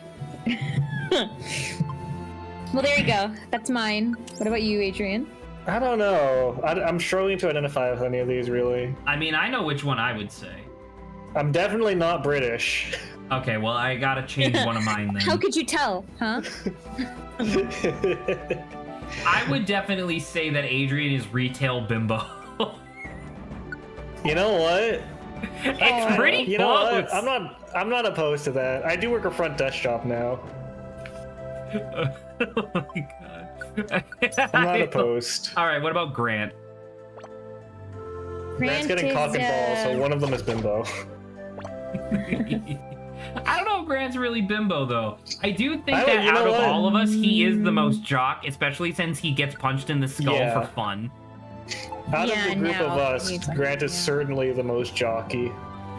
I would say jock dad, but that's not really fair to him. Jock machine. Jock. Especially, I mean, I'm surprised that there isn't one on here that's like dead inside, because like that would be Grant. Grant would be jock. I feel like that's dead like inside. emo, isn't it? Yeah, but he's not emo. He's definitely not emo though. Yeah, but that's the thing. If you put jock and emo together, they kind of neutralize each other a little bit. And so then you can take the dead inside and then the jock. I think emo jock fits Grant well enough. Obviously, this doesn't cover everything, but what they chose to cover with this is pretty interesting to me. It's pretty funny. I like a lot of this. I really Could also appreciate. be jock machine, maybe. Well, that's what I said. I said jock machine. Oh. I will say I do really appreciate their choice to have bimbo instead of like slut or something on here, because bimbo definitely is more ubiquitous, I think. I thought bimbo is a little bit more like you're an idiot. Well, it's usually ditzy in some way, but also people nowadays use bimbo in other terms where it's just, you know. Also, Saba, I want you to look at this spreadsheet. I assume Zach has already seen it before. Oh, is this the type chart from the fucking Alpharad video? I'm not gonna lie, that was a great video. Ugly. I want you to look at these types and tell me what you think about them. I like that mystery is just pure neutral, except for sands. Like it against sand. I like normal. I like angry. I like monkey. Monkey, angry. Monkey. Baby, friend, guys with an apostrophe. That's for Pokemon that are composed of multiple Pokemon, like Magnezone like a or group. They're a bunch of guys. Yeah, there's a bunch of guys. Liquid. Like, Oh, plural. okay. Liquid, vibe. I like vibe. Song, space. Got it. Yeah. Fluffy. Yeah. 100%. Sus. I do agree with the Sus. sus. Right. We got the Among Us ones. Right. The Among Us. Ow. Furry makes sense. It does. Bad. It Yeah, makes the bad. most sense. Ancient makes sense. Silly makes sense with like Mr. Mime and Mime Jr. Dinky is pretty close to poison. Stinky. Yeah, but we also have like skunks in game, you know, so it makes True. sense. Sharp makes got- sense. yeah, Magic sharp. makes sense. There's gender. There's little. Gender. Yeah, we have tiny ones. Crab. There's just a crab. Crab. Deoxys is crab type, by the way. The oxygen. What the fuck? Anything What? anything that had like multiple fucking arms was crab type, including Machamp. That's funny. Also, Grant, which two of those above do you think you are? Because we agreed on what we thought you would be, but we don't know what you think you are. Oh no. Of the above list of the two rows. Dream. Right, left. Zoomer, gamer, 100% Hoodie is advanced. one. Praying ugly gun. Is that just Pikachu? That's Pikachu Yeah, there's type. a Pikachu type. Can you guess what Oh. Pokemon has Pikachu type? Yeah, the Not Pichu yes, and not including one of my Raichu. favorite ones. Yeah. So by the way, Prime? Saba, Prime is only acquired by Pokemon whose Dex number is Prime. Okay, got it. Is that Ohio or like It's Ohio. state? It's Or- Ohio, but then the Like picture is Ohio. Texas. Yes. Okay. Great, these nuts, got it. Normal 2. Bean, Boomer, Smash. OU stands for overused, which is a competitive Pokemon term for really powerful Pokemon. It's mostly legendaries. Okay, Balls, Sands, Reverse, and then just a type? Type, Or is that just a yeah. thing? Just Yeah, type. type. Okay, got it. I really like the Amazing. reverse type, by the way, because the way that they had it programmed for the mod was that it completely inverts the type chart as soon as a reverse Pokemon shows up. Yeah. So like Yo. water is super effective against grass instead of fire, you know? And I thought that was really great. I think that would be a really fun ability for like a Pokemon or two to have in like the next gen. It would completely When- fuck up like the competitive scene, but I think that's okay. They made it so that, like, the final twist of Baby being weak to everything, and one of the final boss Pokemon being Baby reverse type, so they're strong against everything. Why not? That was really Oh clever. my god. I will say also that there's two things. A, they made it so the Pokemon have 3 types with this type chart. And B, they made Baby 4 times weak to right wing. Lamau. Which That's amazing. I feel like, to be frank with you, to be really grim, I wonder how it would have been received if they did the opposite. Well, the world won't know. Or I if you guess. just had a move that was just like A, B, O, and then a bunch of asterisks, and all it did was that it was a 100% instant kill chance on baby type Pokemon. Yeah. Well, Zach, Nuzleaf isn't dead. Anyway, So- Grant, have you Yeah. decided on your 2 types from the above list? Boba machine. Well, we were 50% right. What Were we? part? We said we agreed on Jock Machine. Did we? I thought we said Not Jock really. Emo. I thought it was Jock Machine. My bad. Well, we definitely said Jock is one of them just because out of us, you're the most jockish. You literally get punched in the head for fun. It is fun. I'm sure you think I got- so. That's what he said. That's what the I brain got kneed in damage. the That's what the brain chest. damage is for. Oh, I got look, kneed in the Zach, he's chest talking about. yesterday. He's asking questions now, Zach. He's like, what did those BEM want with me? This I is don't- my mom. I do also feel like maybe it's because we're not doing the voice acting or whatever. I do not feel as connected to this Riolu as I did to my Pikachu. I think that's the reason. I just don't understand why we're asking ourselves this We're on question chapter now. 10! They were fucking. I don't understand. There were fucking like 14 chapters in the original game before you got into the post game content. Oh my fucking god! Oh my gosh. Holy shit! Grant, can you take a guess, or at least just tell us what you think the other three of us had from our type combinations? This will be fun.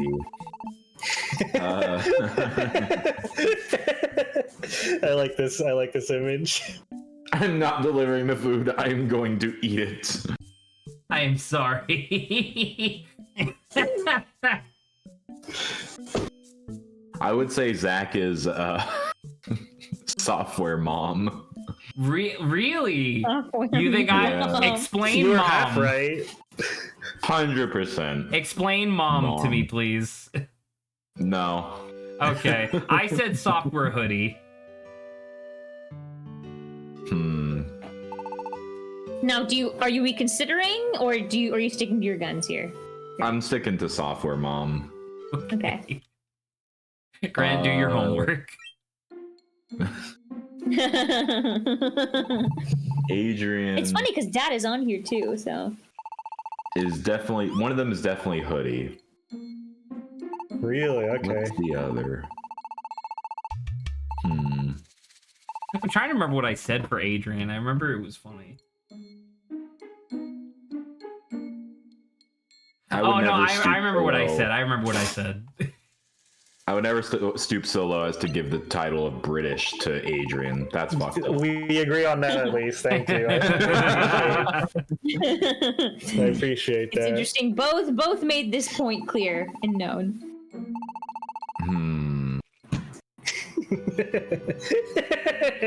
I'm just thinking about what my assigned type, because I was struggling to think of my own type, but thankfully Zach and Saba came in clutch. Secretary hoodie. I think that could make sense. I will say though that my suggestion was Which I approve of. retail bimbo. Which, you know what? I'm not opposed to. I'll take it. That's pretty good. Saba's definitely pastel for one of them. Obviously, we all immediately agree to this. Oh, wow. Pastel. There is dad. something special about a She's pastel not Mom. Dad. Oh. So Saba, so Grant, this is obviously like an in joke, but we determined that Saba is pastel boba or boba pastel, right? Yeah, that makes sense. But then her special ability is that if she falls below 50% health, she gets milfed and replaces the boba type with mom type. Yeah, that makes sense. There you go. Yeah. I'm glad you bestowed me with Dad though, and Zach with Mom. I think this is. I don't know if I agree to this. It makes sense. Thank you. will not Of the elaborate. four of us, I am the only one that can compete with Saba in terms of tit size. So, you know. Yeah, but you're not a bimbo about it. You're right, unlike Saba. Unlike me being a bimbo about it. True. Hey, lay off it, Saba. I'm the bimbo around these parts. Slow your roll there. Slow your roll there. Watch yourself. I'm too much. You're right. I'm too much of a dad to be saying those things. Yeah, true. Oh, that's pretty funny. My mind just went to back the being game a of dad. I'm training. like, woman. I'd love to know her. You know. Almost, you almost had it there, Saba. Woman, I'd like to know her. That's really good. You just combined the two best dad jokes and did functionally nothing, and I like it. See? I'm onto I'm something. doing it. I'm doing it. Right. Women, I'd like to know her. That's your catchphrase now. I wonder if these dust particles actually do anything. They make me happy. And that's good enough. Is Barrage? Oh. Is Barack Obama? Barack Obama? Obama. The fuck? Soda. Da, da, da. Ah, Tyrant, please. Join my team. Join my team until we find a Shuckle and Grant forces me to use Shuckle all the time. Yes. I can only hope Where that is Shuckle? I want him. I know I said it before, but I can only hope that it's a Shuckle that has berry pickup. Yes. That was a really good bit, Adrian. I appreciated that a lot. Which bit? Both bits, I guess, back The to Gollum back. bit with Yoda? No! Yeah, that was the best one. We should do it in that case. Take 3. God damn it. This time Zach is both Yoda and Gollum. Wait, can I even do that?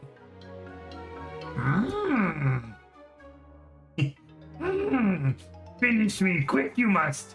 Come faster than me, the steamroller is. If it happens, your must come for us. The steamroller is crushing his leg now. Wow. How was that? All right, Saba, your turn. Yep. No. As the dad, I'm making the executive decision to run away. No. No. Boo. Boo. Hey, as the dad, I make the hard decisions, not the fun decisions, okay? Little tiny fork. Little squeak. Little squeaker. Adrian. Yeah. Shadow Wizard Money Gang. We love casting spells. Oh my god. Do you? Are you sure? Love casting spells. Yes. Excuse me. Adrian. I tried to mute. I wasn't It fast did enough. not work.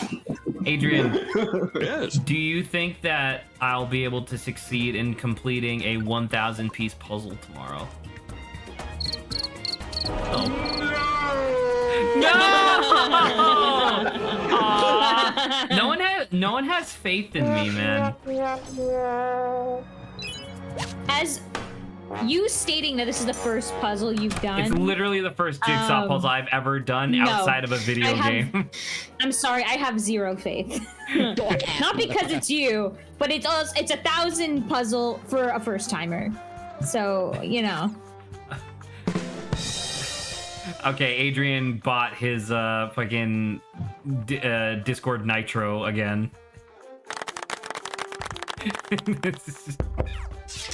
Don't do that one.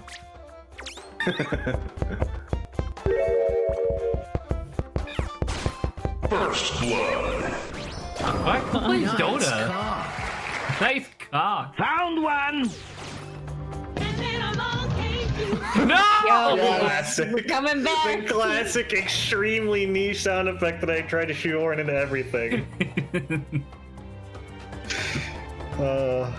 The release date trailer for the Apollo Justice trilogy came out the other day, which was obviously linked. Adrian, I will ban you forever. Sorry, continue with your story of things that happened that potentially are followed by other things. To potentially followed up by other things. I didn't realize that the the release date for the Apollo Justice trilogy would be occurring. Like, I knew it was coming out sooner rather than later, but I thought I would have more time because there was other stuff I wanted to play in between Super Mystery Dungeon and the Apollo Justice trilogy. Because the Apollo Justice trilogy is fucking 3 Ace Attorney games, and we only play those 1 day a week now. You know what I mean? Sure, but Man, hear me out. Wow. No. The games are I'm real. hearing you? You need to wake up. No. Not again. Zach, you why need to do you wake keep up. doing The this? steamroller crushed Gollum and Yoda's cocks months ago. You need to let them go. I know you were driving the steamroller, but it wasn't your fault. No, Yoda! Oh my god. Oh. I gotta find this motherfucker's like one eye. There it is. Jesus Christ.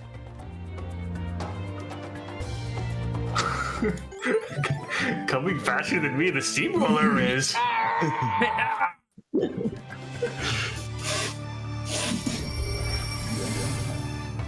Did you guys ever hear about?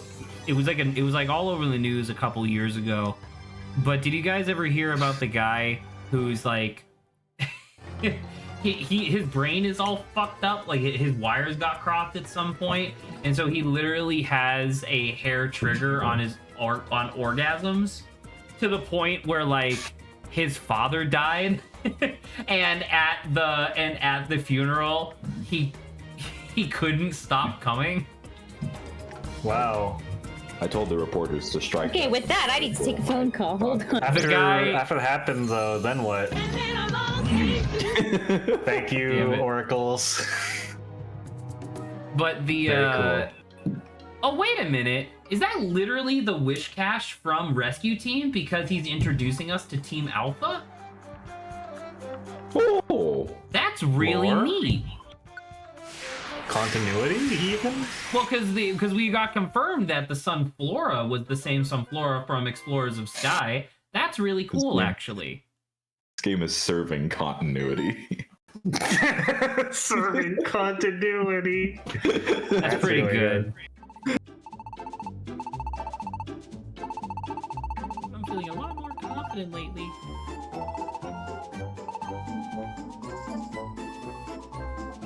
What took you Zach, so you long, can pick up idiot? Just to, like,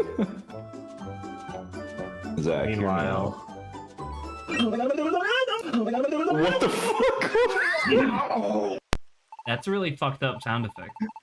I liked it a lot. It's not the one I thought it was. Wrong one. Hang on, I'll just post it in chat. The one I thought it was. And then along came Zeus. No, hang on here. Oh fuck, what is this? I'm at the go.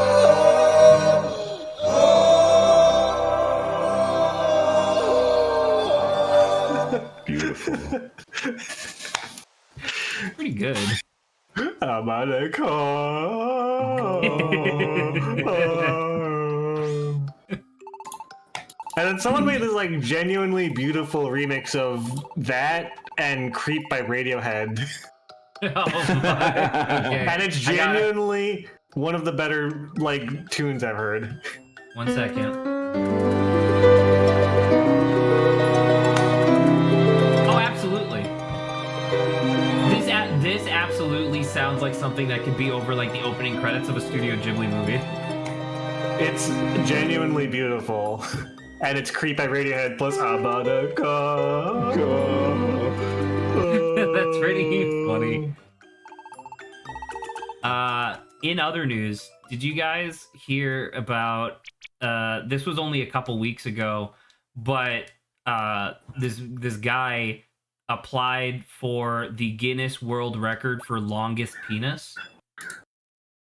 And he had I a didn't 3-incher expect to. packing in there. Okay. All right. God, No. He claims A real long one. he claims that his flaccid cock is over 16 inches long, and and so obviously you have to prove that, right? And it's not even a category that Guinness really like pursues anymore, but they were like, all right, we'll hear you out. Better find So a way. he did. So apparently he had a like Guinness World Record representative like inspect his dick and was rejected. And so when he was rejected, the news Ouch. the news did an interview and was like, well, why? Like, Ew. isn't that something really easy to prove if you do in fact have like a more than a foot long dick? And he goes, something about my methods not being correct or whatever, and Method? the news article that the podcast that I was listening to was referencing, they linked to a like private image hosting site where you could see pictures of this guy's cock. It turns out his actual cock is only like 5 inches long, and the extra 10 plus inches or whatever came from him just stretching his foreskin over the course of 30 years. Oh no, that sounds like a non. So it was packing like a 3-incher. He was packing an extremely normal dick, and he just thought that, yeah, I'm just gonna like during all of my free time, I'm just gonna stretch out my foreskin for like 3 that dude decades. has foreskin you could skip rope Yeah, I with. don't think I'd.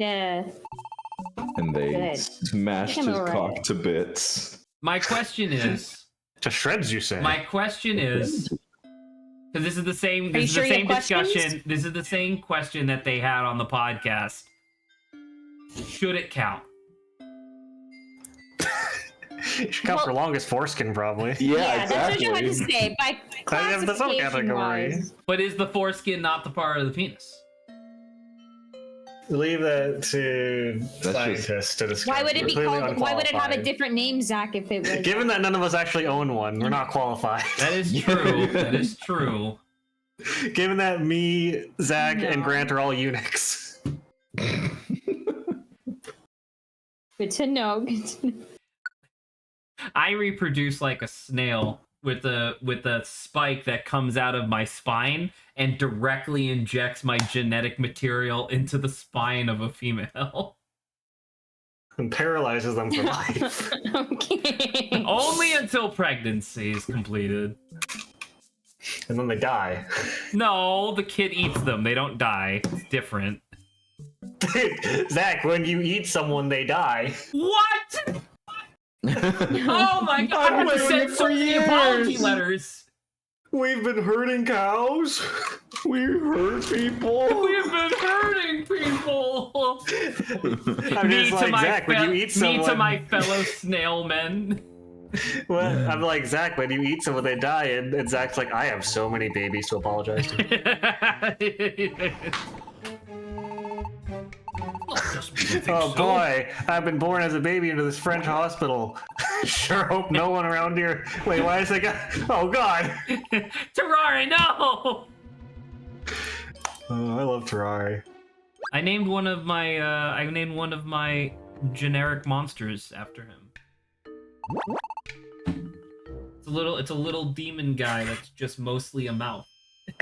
and they eat everything. That tracks.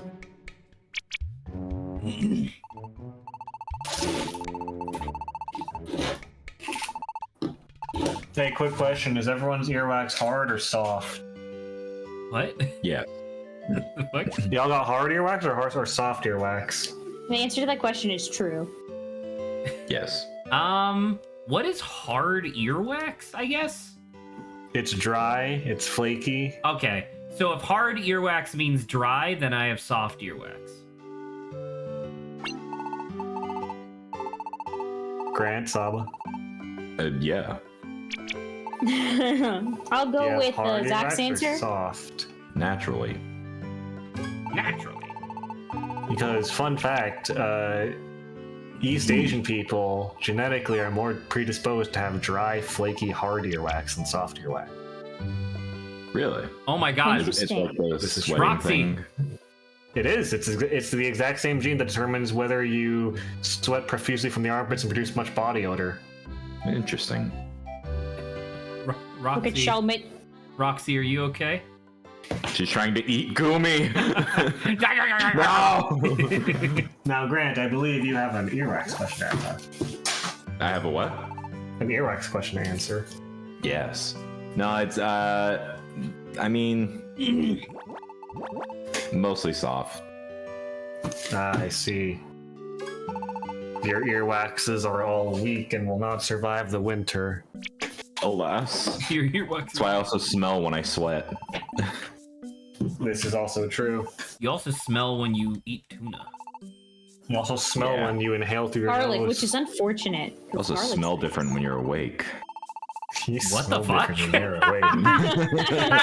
Have you not heard that before? That is Zach? that is how so would you know that, fucked Grant? up. That's like one of the one of the toppers in a list of top creepiest things you could say to someone. Oh Yeah. my god, you smell different when you're awake. Holy shit. Yeah. That's all I'm saying. Oh, is that all you're saying? Are you sure? That is all I'm saying. Yeah, that's all I'm saying. Anything else to share? Zach, hear me out. So all What of you, is- I presume, know the sensation of sticking a fucking Q-tip in your ear and pulling it out, and there's a bunch of earwax there. Yeah. Literally Sure. daily, yes. For those of us with hard earwax, we cannot produce the same sensation. So I will produce for you the instrument that people with hard earwax use in place of a Q-tip. A water pick? It is not a water pick. It's a little fuzzy. It is not that either. It is. Damn. The metal hook. That It's you, an anteater. it has like a little loop on the end of it. It's a gun. Genuinely, Zach, you're not that far off. It's a little spoon. It's a little spoon. It's the same thing that dentists use to clean plaque sometimes. When I was younger, I've always produced a lot of just like a lot of mucus, a lot of saliva, a lot of earwax. It's always been a problem for me. And so I remember when I was much younger, instead of having, because what my parents and doctor told me to do was that I would have to wait until my ears hurt, and then I would have to do this thing in the shower where I had to like get the stream of water into my ear canal and then use my palm to do like this fucking really weird and painful like suction maneuver, and then hope that the earwax would fall out afterwards. And it fucking sucked the entire time and almost never worked. So I remember when I was younger, I had the brilliant idea of like, well, Q-tips are cool and they feel nice, but they don't really clean Q-tips out are my cool. earwax like I want them to. What else do I have that's long and thin and can fit into my ear? Oh, I know. My DS stylus. My dick! My DS stylus. Oh no. Get that dick out of here! Get the dick out of your ears. Get your dick out of your ear! Get your dick out of my ears. Sorry.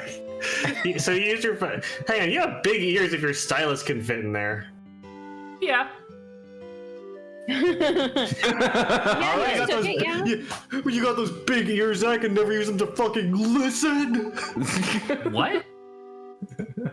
It was a joking insult and playful jest, Zach. Huh? I was teasing you about your Huh? ability to speak instead of listening. Who?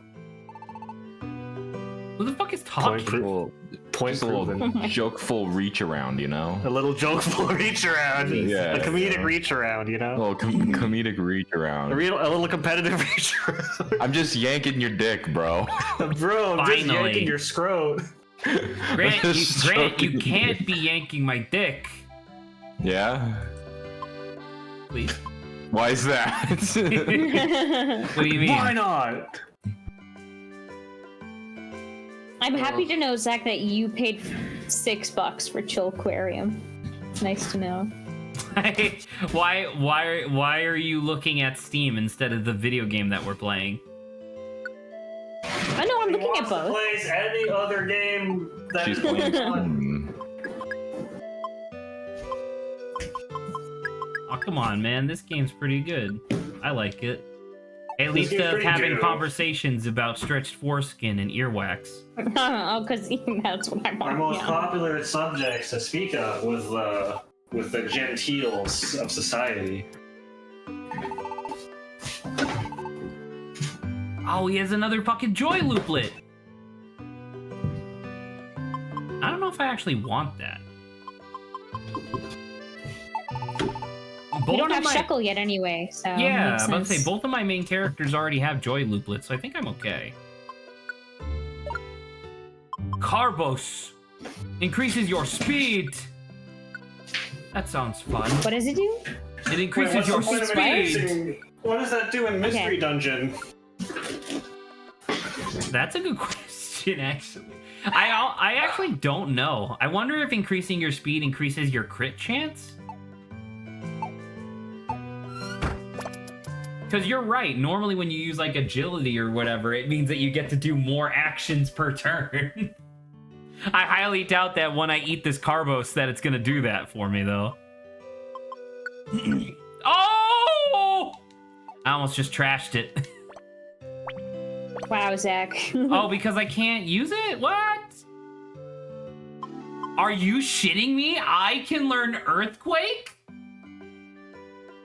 What? Dude, my special attack isn't even that bad. Okay. What? Isn't Earthquake physical? 50 seconds. When you beat his ass. When you connected to it in the fucking like Facebook. Why am I running around with Goomy? You forgot that you connected to the fucking Salamence earlier? We suck I'm a people. 55 Tyranitar! Damn. Holy shit! Oh my Imagine. god! Imagine forgetting. I like that you just had Victini's that. 20. Like a legendary Pokemon on this list is 20. Jesus. I don't even know who I would want to replace or what move I would want to replace because like Quick Attack is good Yeah. for long range I just stuff. imagine you say, Roxy, get out of here. We need to take like actually important people. Oh my god, if Grant would pick Dunsparce, we could have a special attack Dunsparce. No. I do need to reiterate Earthquake is physical, not special. Oh, is it? I thought it was special. It is physical. So once again, what the hell? Sabo, what's wrong with your stats? Why are yours just so much lower than mine? I don't know. Oh, Sao's not the main it's probably character. because I only evolved once and you evolved twice. Oh, okay, yeah. Okay. Got a long way to Holy. go. Wait, target all except user, so it also hits allies, including your teammates. I mean, it is an earthquake, so you I was gonna know. say, is that Against a fire type yeah, about partner? to say my partner is a fire type. I like Roxy could be annoying. I don't want her to die though. I need to take a dump, and I got D&D soon, so I'll see you guys later. Okay, goodbye. Dumping dragon. Hey, dumping Dumping and dragon, dragon and D dumping. and D and D, Dragon and D and dump. D and D, Yes. triple D. He's gone. He's gone to triple D.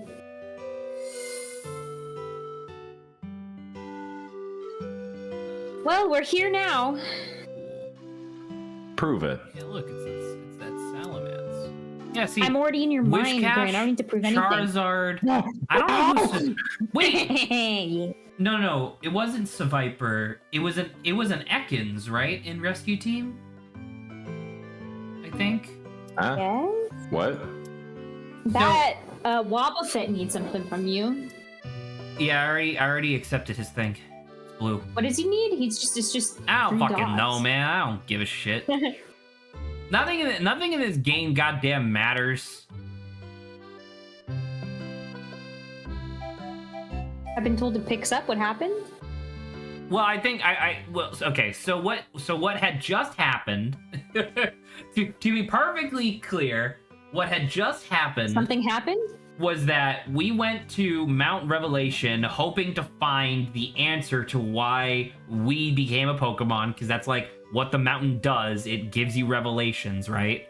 But then the cops were there because there was sightings of Behem that were like terrorizing the people who were going up the mountain, like preventing them from going up. So the cops were like, we have to clear the area. We don't want anyone getting hurt. Then the next day, a couple locals from town were like, hey, did you hear about the Behem coming down from the mountain, like causing havoc in the nearby area? So something has started to happen. Nobody get too excited, but I can confirm stuff has started to move. Stuff Perhaps. to move. I don't even know. May chance. Yo, look at this guy. Fire Punch, Thunder Punch, Hurricane, and Twister. He's literally I'm the already highest level fire, guy though, I have. okay? I gotta use him. But victory's not on our side anymore. Victory wasn't on our side when we had a Gumi, Saba. What? We were What? using a Gumi. But Yes, Saba, what? I am the sadness. We have a banter topic that we can talk about to fill out the last 45 minutes. Talked about that. Talked about that.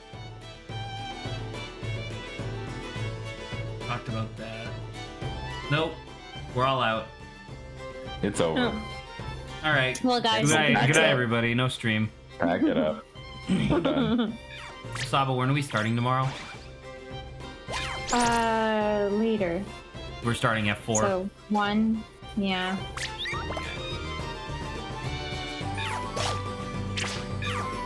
So we have a meeting tomorrow, Grant. Correct. Thank you. That was the correct response. Yes.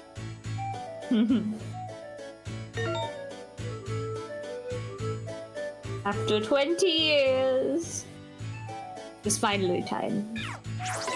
After 10,000 years. Okay, Gabby, I saw Jack crick in the neck. No one ever remembers that reference whenever I just say, like, the 10,000 years. Gabby, How dare they? in the neck. Good, good. That means you're educated Yourself. and cultured. I just thought Yes. of a pair of banter Be topics. yourself.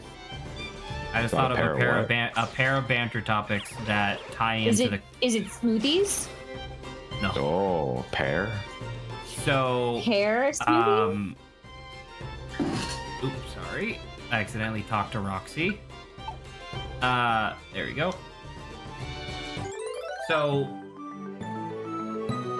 a couple of the streamers that I have been checking out recently have been having astronomically bad takes that I would like to pass on to you two to get your impressions.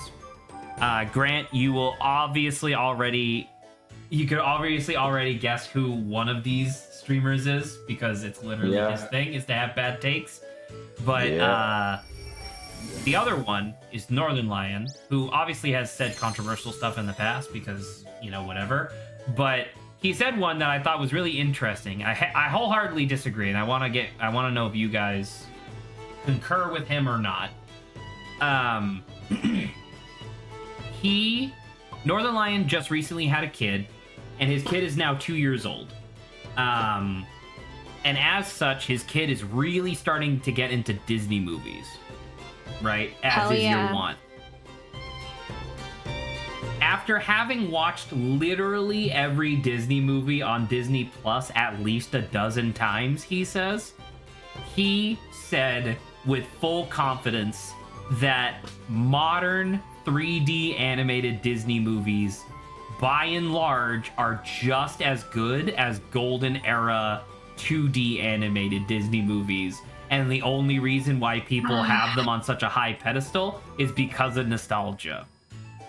Interesting. The main thing that he said, like, definitively, was he was like, Moana is just as good, if not better, than Aladdin.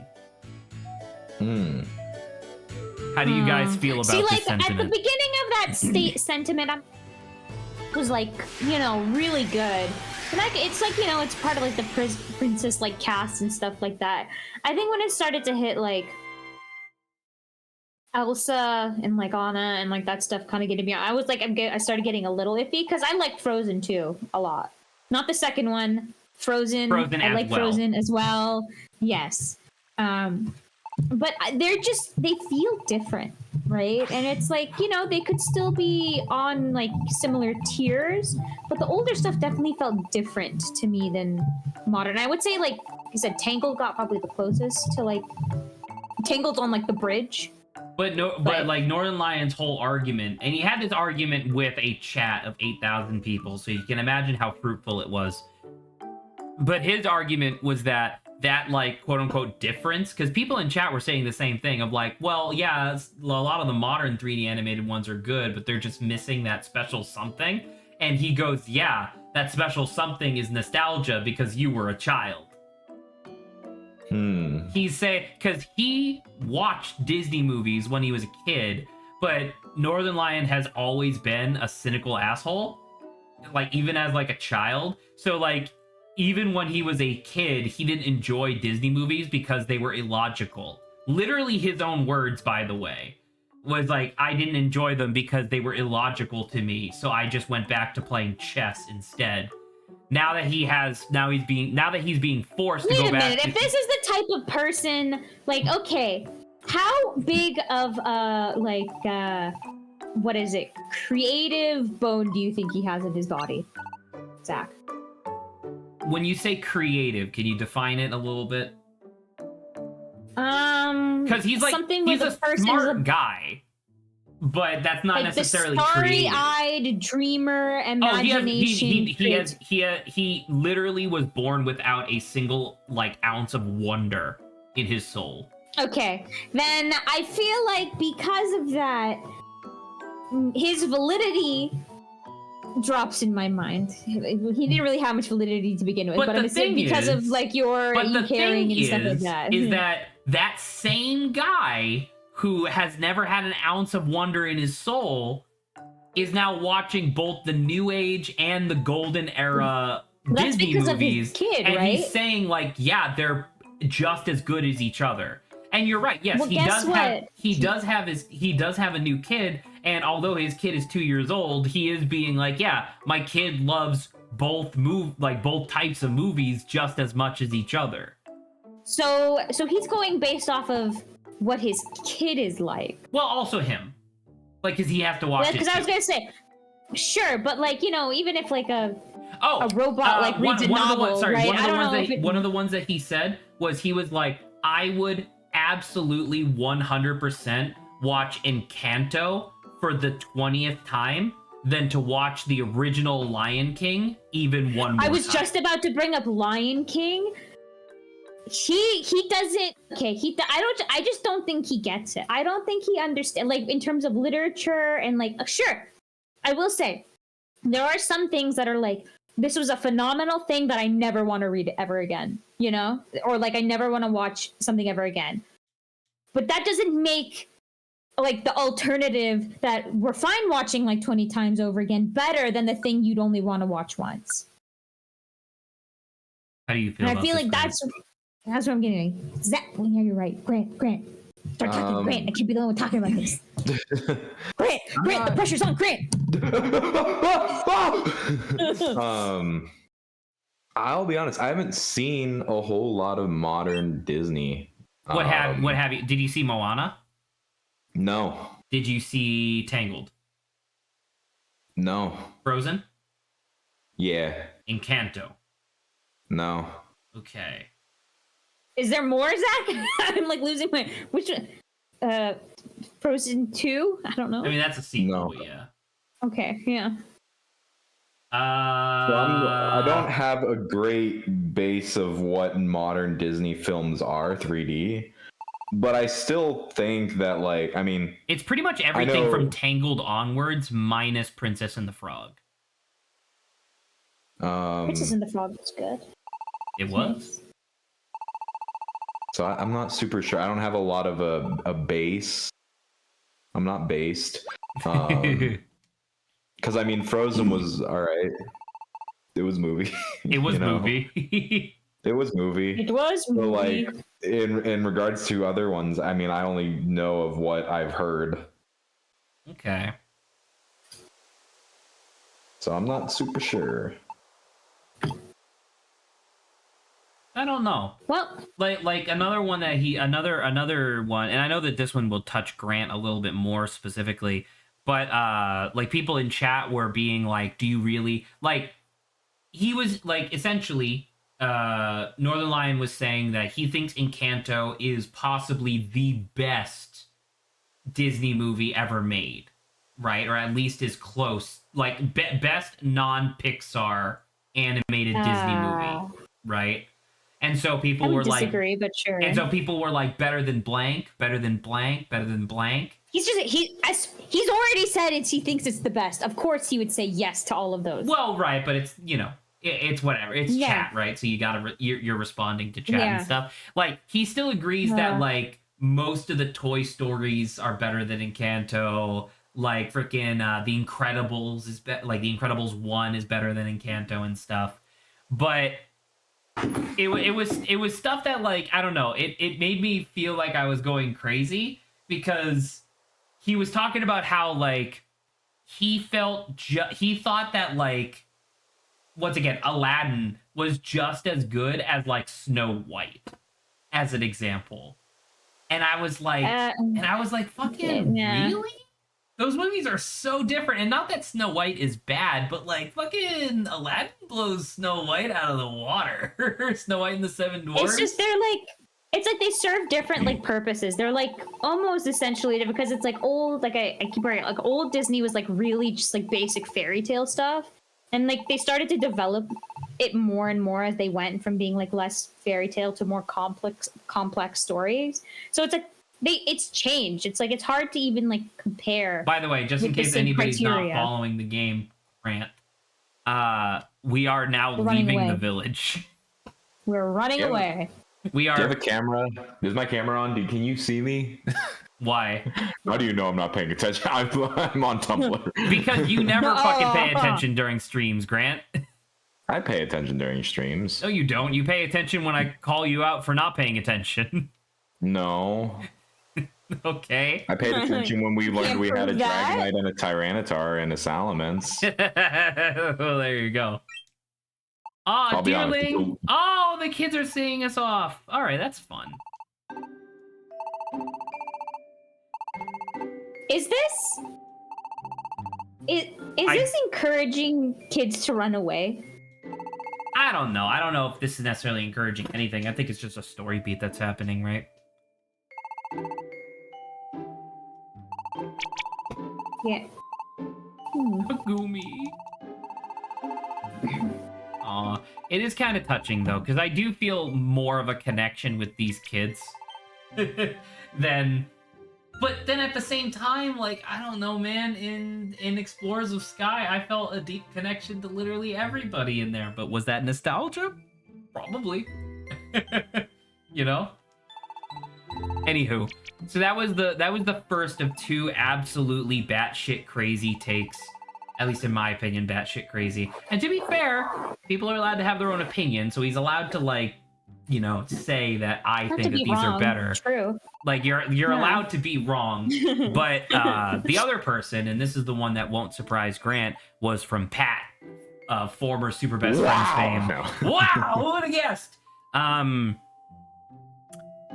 Pat, I gotta pause for a second, or at least I gotta put the controller down to explain this.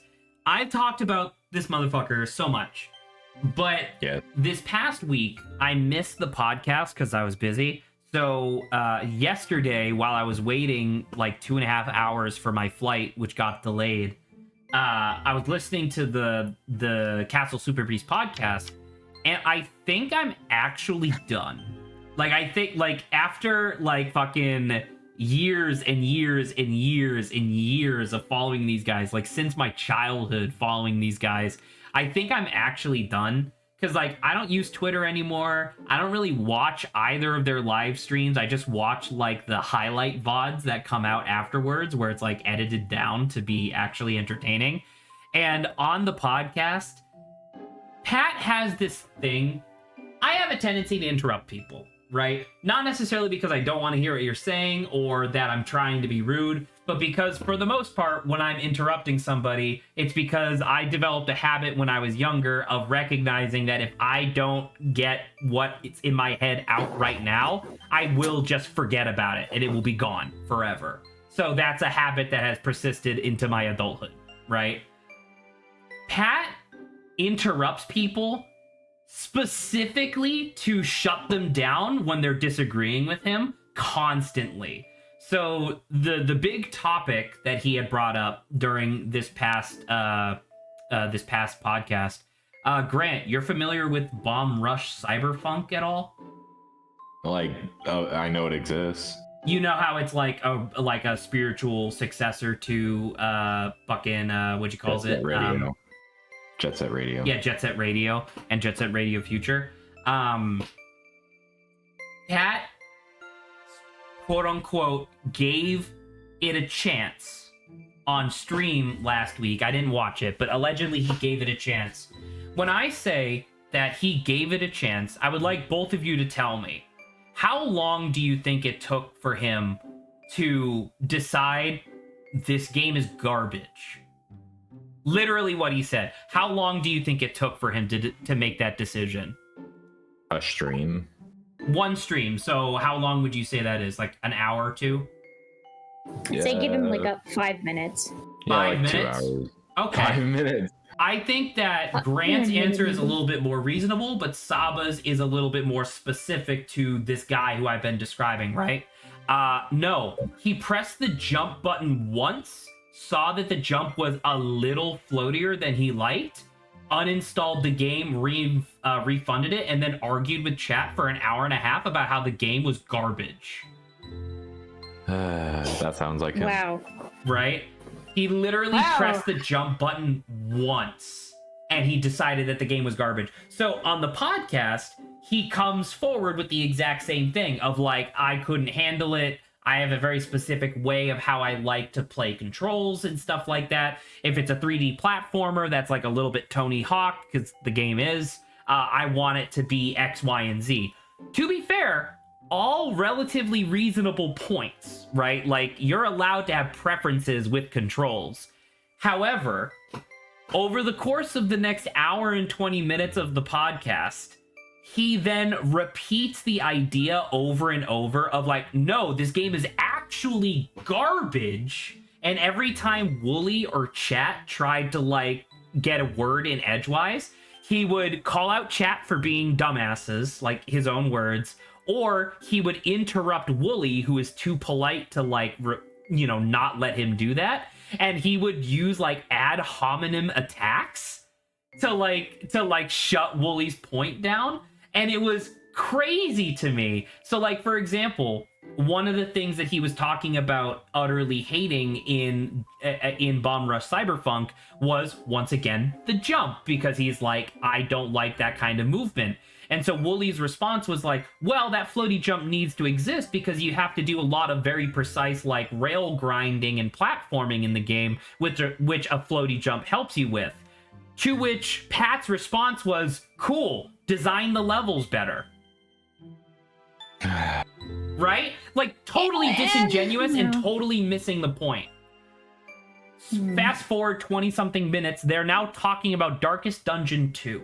Darkest Dungeon is a game series that I've talked about before, where it's like, I understand why people like it so much. It's not for me, because I hate the, like, permadeath stuff and, like, the unfairness, like, the fundamental unfairness of the system. But a lot of people can get over that. In Darkest Dungeon 2, the major glaring thing that people did not like was the carriage mechanic that the game had. For those of you who are uninformed, Darkest Dungeon 2 had this thing where you would drive from node to node on this like branching map a la Slay the Spire. And then at the end of that map was like the act boss leading into the next chapter. And on the initial version of the game, you had to manually like steer the carriage, and the carriage was purposefully unwieldy and terrible to drive because it was supposed to represent like your character's uncertainty, whatever. That sucked. Everyone hated it. So they essentially, over the period of like 5 updates, completely eliminated the carriage as a mechanic entirely, right? Now, when he's talking about this mechanic, like, of the carriage, you would think that it's the end of the world. Like, the game is non-functional, according to how he's describing Darkest Dungeon 2. He's talking about how it literally takes up 50% of gameplay time. And it's like, okay, that's a little extreme, because obviously the majority of the game is combat, right? Well, while Wooly was making his argument, Pat was in the background searching through YouTube, trying to find a specific VOD that could prove his point. And sure enough, he found one where the person was just auto playing through combat and then doing the like carriage segments, which meant that it was like 1 minute of combat, fucking like 10 minutes of carriage. He brings that up to Wooly, and Wooly's like, oh, well, I guess the carriage segments are longer than I thought.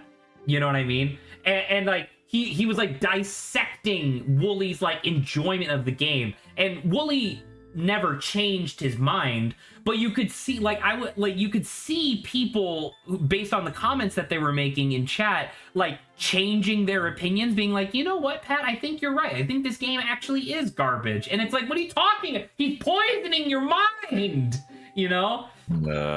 And then he starts complaining about the combat, where he's like, no, you don't understand, I don't want to play a strategy game better, I just want to already be better.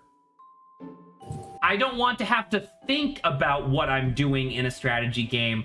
I want what I'm doing to just work better, which is why I don't play strategy games. By the way, like, he's good, absolutely full of shit, because he played like 60 hours of Baldur's Gate 3. You know what I mean? Like, he's literally just harping on this fact because it's riling up chat, and he revels in any form of attention because he's a fucked up little man, right? And then he came for me. You know what I mean? He came for me and my interests, and he was like, yeah, it's very much like last year when I tried to play Slay the Spire, and people were telling me that I'm not supposed to take a card every time a card is offered. And it's like, well, yeah, because you have limited deck size and a standardized draw, so if you're adding like unsynergistic cards to your deck, you are diluting your draw. Like, your draws on average get worse. And Pat then goes, okay, so I take no cards then. And it's like, what kind of a fucking dumbass ultimatum is that? No, obviously you take cards that work for the deck that you're building and the items that you have. And he goes, yeah, so I take every card because cards are good, thus my deck must be better if I have more cards. And it's like, what the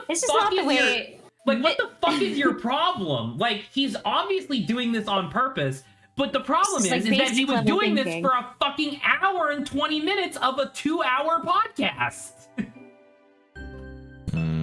You know? Zach is enraged, yeah. Well, I'm enraged because it's the same thing that I've talked about before, where it's like influencers who have people that like respect their opinion will often have these like personas where it's like, oh, it doesn't matter, it was just a joke, it was just whatever. Fucking giant swaths of his community are now absolutely convinced that Slay the Spire is a terrible video game. Because Pat was like, oh, if it offers me a card, I'm going to take it. Which, by the way, for anyone who plays Slay the Spire, they have this thing where you go to a shop and you can spend, like, gold to get more cards to add to your deck or whatever. When he was playing Slay the Spire, he would literally buy every card in the shop until he had no money left every time. Because he's like, well, yeah, more cards is better. Duh. So this was on purpose. Once again, he insists that it's the way that he plays strategy games. He doesn't want to have to think about them. He just wants to do them and automatically have it be better. Isn't that the definition of a strategy game? Where you have to fucking think about it? Yes. Yeah. Goodness gracious. So anyway, I bring this up because that was the absolutely batshit crazy take that I had to endure for an hour and 20 minutes. And I genuinely think I might just be done with the podcast for a protracted period of time. Because I genuinely think he's just acting out like this because he's nervous about being a brand new dad. Like his son is now like 2 months old or whatever. And I think the like euphoria of being a brand new dad is starting to wear off, and now his anxiety is kicking up, so he's trying to like stir the pot, you know what I mean? but at the same time, god damn. So what do you guys think? Yeah, if it makes you upset, don't engage with it. Like, you don't have to. No, but what do you think about like what he was saying? I think he's a dumbass. I never liked him, by the way. He was... I concur mean, by the with way the you've first part talked of this, about him, great statement. Yeah. And it's like, because Adrian has said something similar in the past, right? Where it's like every time you talk about this guy, he sounds like an asshole. And it's like, Yes. and it's like, it's weird because like I says before, like there are compilations of their old YouTube videos that I would sometimes go back to like rewatch and stuff. And every time I went back to rewatch them over the past like 4 or 5 years or whatever, I would be like, yeah, this is some good shit. You know what I mean? And then like the last 2 or 3 years, I would go back and I would watch them and it's like, man, these guys really were just insulting each other for like an hour straight every episode. You know what I mean? Like there was no like fun, like, ha, we're friends playing video games. It was like, wow, you're a fuckhead dumbass. You should kill yourself. And then the other guy would reply with, yeah, your mom is a whore and I hate you. And it's like, I can't believe I thought that this was fun. You know what I mean? Yeah. A child's dream can't be destroyed by adults. I still love teens. But yeah, I don't know. It is weird though, because it's like, you know what it's like? Have you ever talked to somebody who was in like a physically abusive relationship and they talk about how like, oh, well, they have good days, right? Or like they're not always like that. They have like these moments where they're really sweet, actually. You know what I mean? Justifying. Right, like justifying it. I feel like that's what's been happening with Pat for like the past decade of his career, where like the entire time he has been a disingenuous prick. But there are genuinely times where like he does bring up really interesting conversations and perspectives on things, and I'm like, man, this is some good shit. You know? If you work hard, maybe you won't be so problematic. Sorry, that's what I just read. Damn. Oh dear. Continue, Grant. I just was saying it's not worth it, my guy. Just don't. But the watch problem is content. that means that that's yet another podcast that I don't have on my repertoire to like listen to, and I'm already running dry. Do you value it that much that you're pissed off every episode at this dude? Well, You constantly bitch to me about, you know what fucking Pat said? I do. It's true. I will. All I'm I will saying. just message Oh, Grant with like a screenshot of some dumbass shit that Pat said on Twitter, just for like the hate like engagement. And I'm like, look at this fucking dickhead, and Grant's like, uh-huh. Grant, clearly you've endured a lot of this. I have no idea what you're talking about. Felix. Grant absolutely has not endured any of this.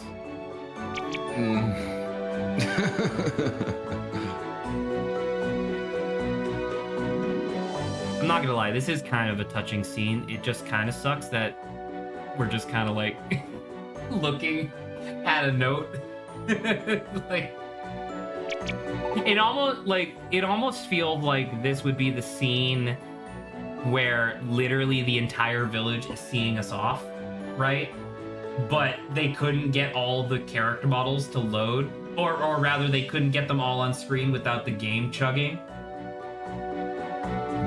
They're trying their best. Alright,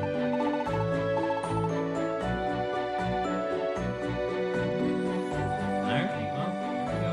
Right, we are leaving. Finally, the game has begun. With 12 minutes left to stream. Zach, we just finished the prologue. Can you believe it? Oh my god.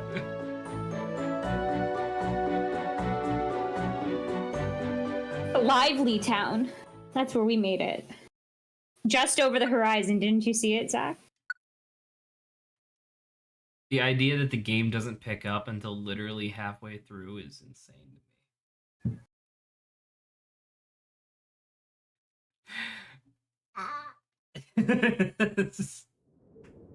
He's dying.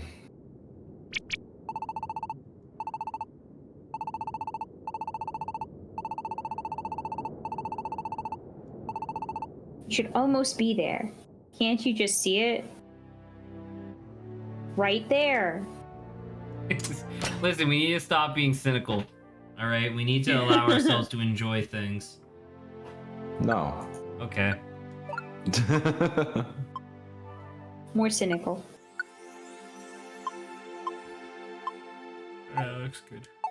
Also, wait, I have a... Wait, who's with me? Oh, it's... Ah! They have a metal shutter! Closed for business. No. Sorry, you know. That's really funny. No one's allowed. That doesn't make any sense, though. I We're thought on people... our way to find Shuckle. But I thought people were joining our team based on the connection orb, not like we were on a team. Whoa! This is the first time one of these types of environments has ever been in one of these games. Well, I guess maybe Gates of Infinity might have had environments this. has ever been. That's really cool. It's just like a bunch of cliffs and stuff. That's really neat, man. What the hell? What the fuck are you doing? Snow runs? Are we that high up? We're that high up that an ice type can just be normal. That's not the way that works, Zach, but okay. It's alright. What? Oh, normal type? Fuck off. Normal type doesn't exist.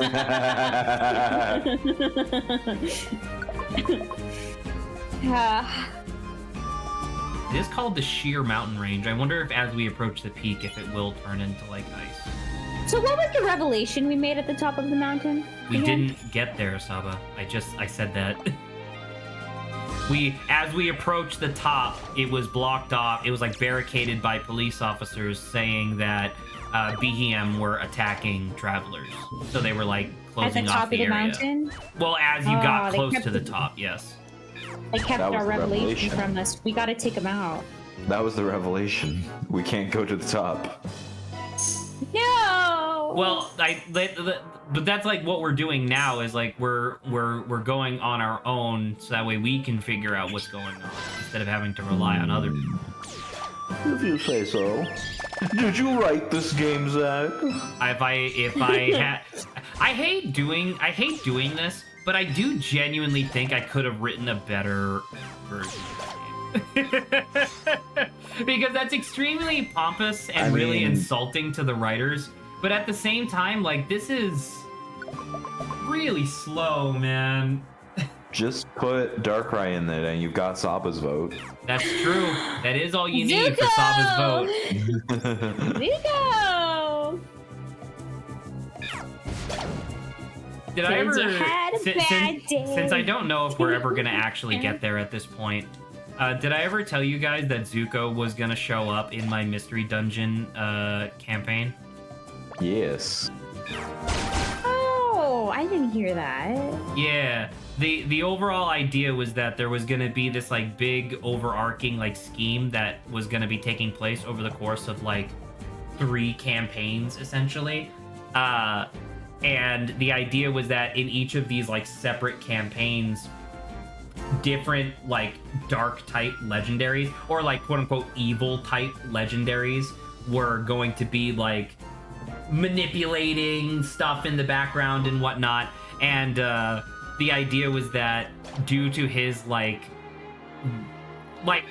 lessened state, Darkrai was forced to team up with like the big bad guy who's like orchestrating, like masterminding all of the stuff.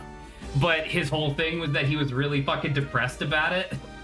so Zuko's whole thing was that he was like, yeah, you know, I did unlock the prison that was keeping this like other evil Pokemon like locked away or whatever, but like I never really had a chance. Damn. And just one day after another, it's just all bad. Well, because that's what, like, and to be perfectly honest, that was the reason why we ended up doing that special bonus stream where we did the what was it called? It was like the final Zuko Redemption arc? Well, the final tower or whatever, the thing, yeah, the Zuko Redemption arc, right?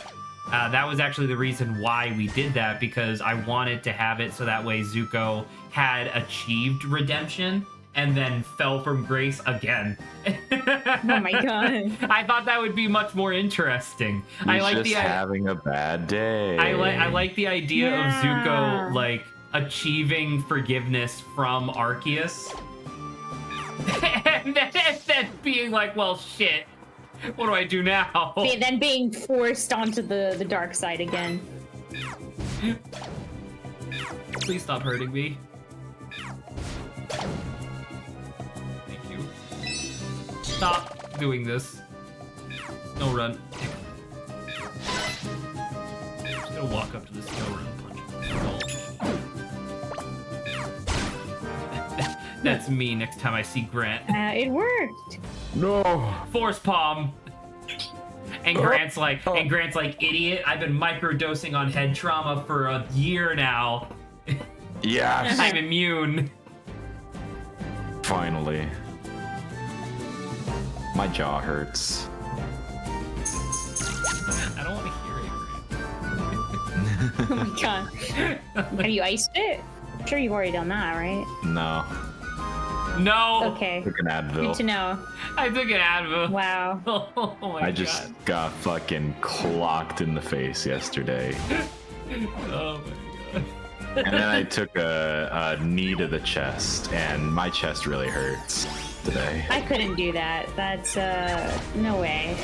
Are you sure you don't want to do it for Dirty. fun though? I don't know why you do it. I don't It's know why fun. he does it. Are you It's sure fun. about that? Fun. Not sure you're telling the truth there, buddy, okay? I It's- can't Fun. I enjoy it. how do you spell fun? F.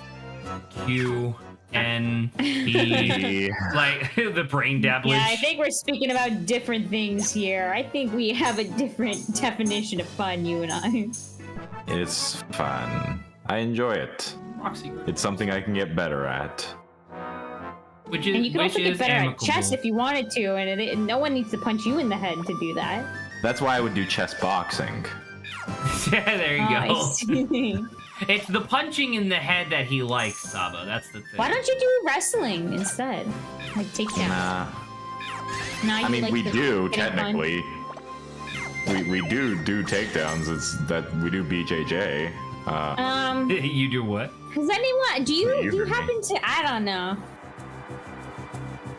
Like, you know, getting hit, is that a thing for you? I don't like he getting might hit. just be a masochist.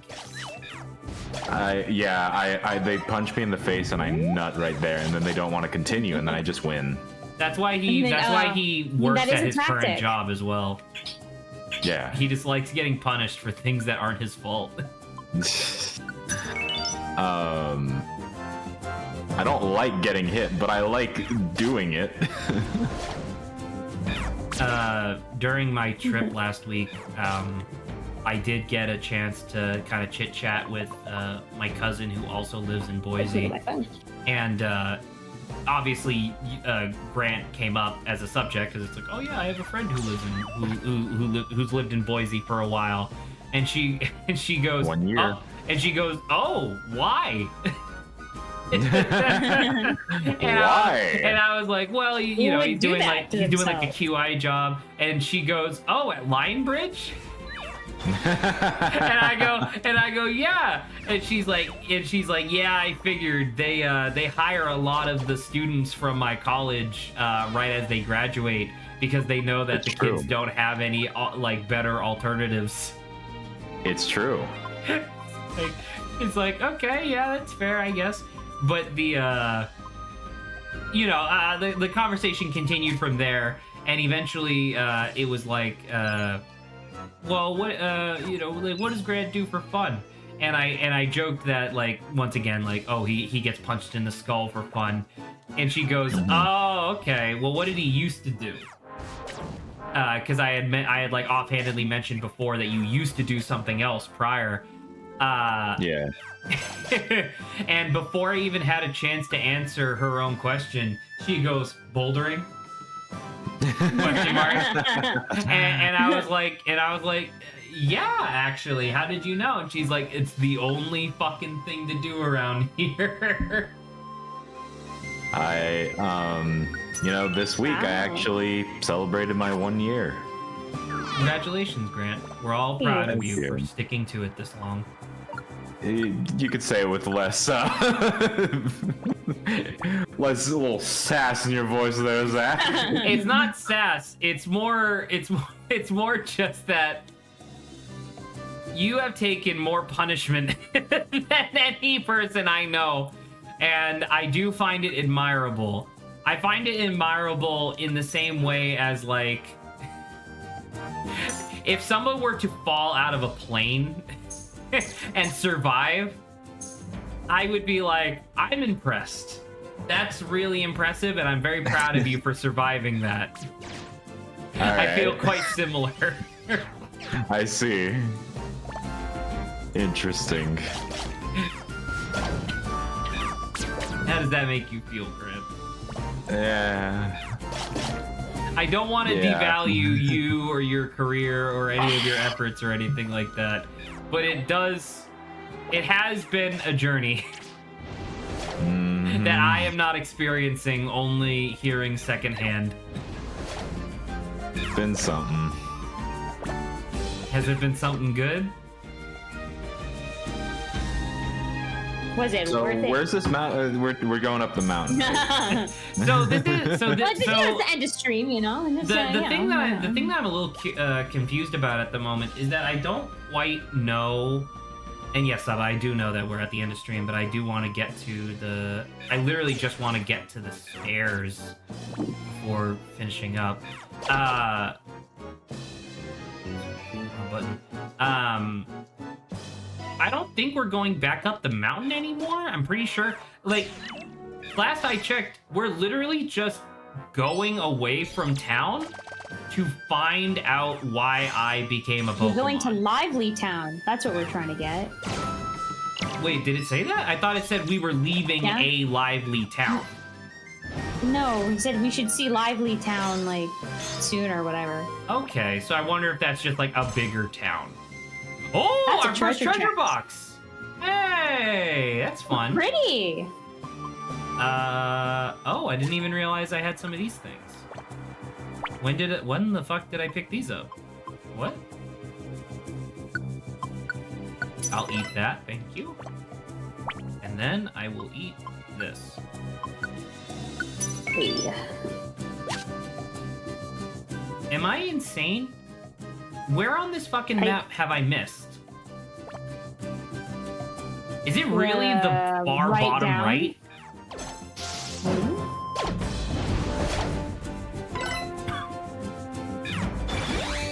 Hey, Makuhira, can you just, like, not?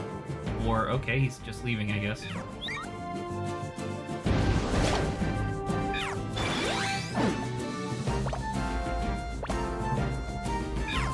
Please, I just wanna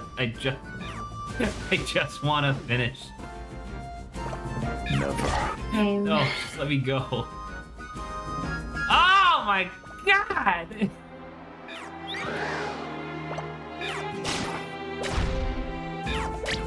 That's also horseshit. That's not what that ability does. Or at least that's not what it should do. Oh, I'll use that orb.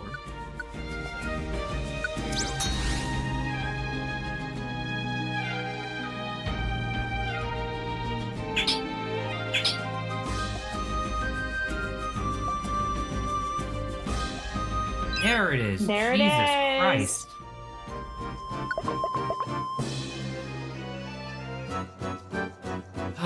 Good lord. All right. 7th floor. Okay. Let me do my. Well then. Let's see. There you go. Finally. Oh my god. All right. Well, we'll be back next week. Good night, everybody. I'll see you tomorrow. Okay, bye everyone. Goodbye.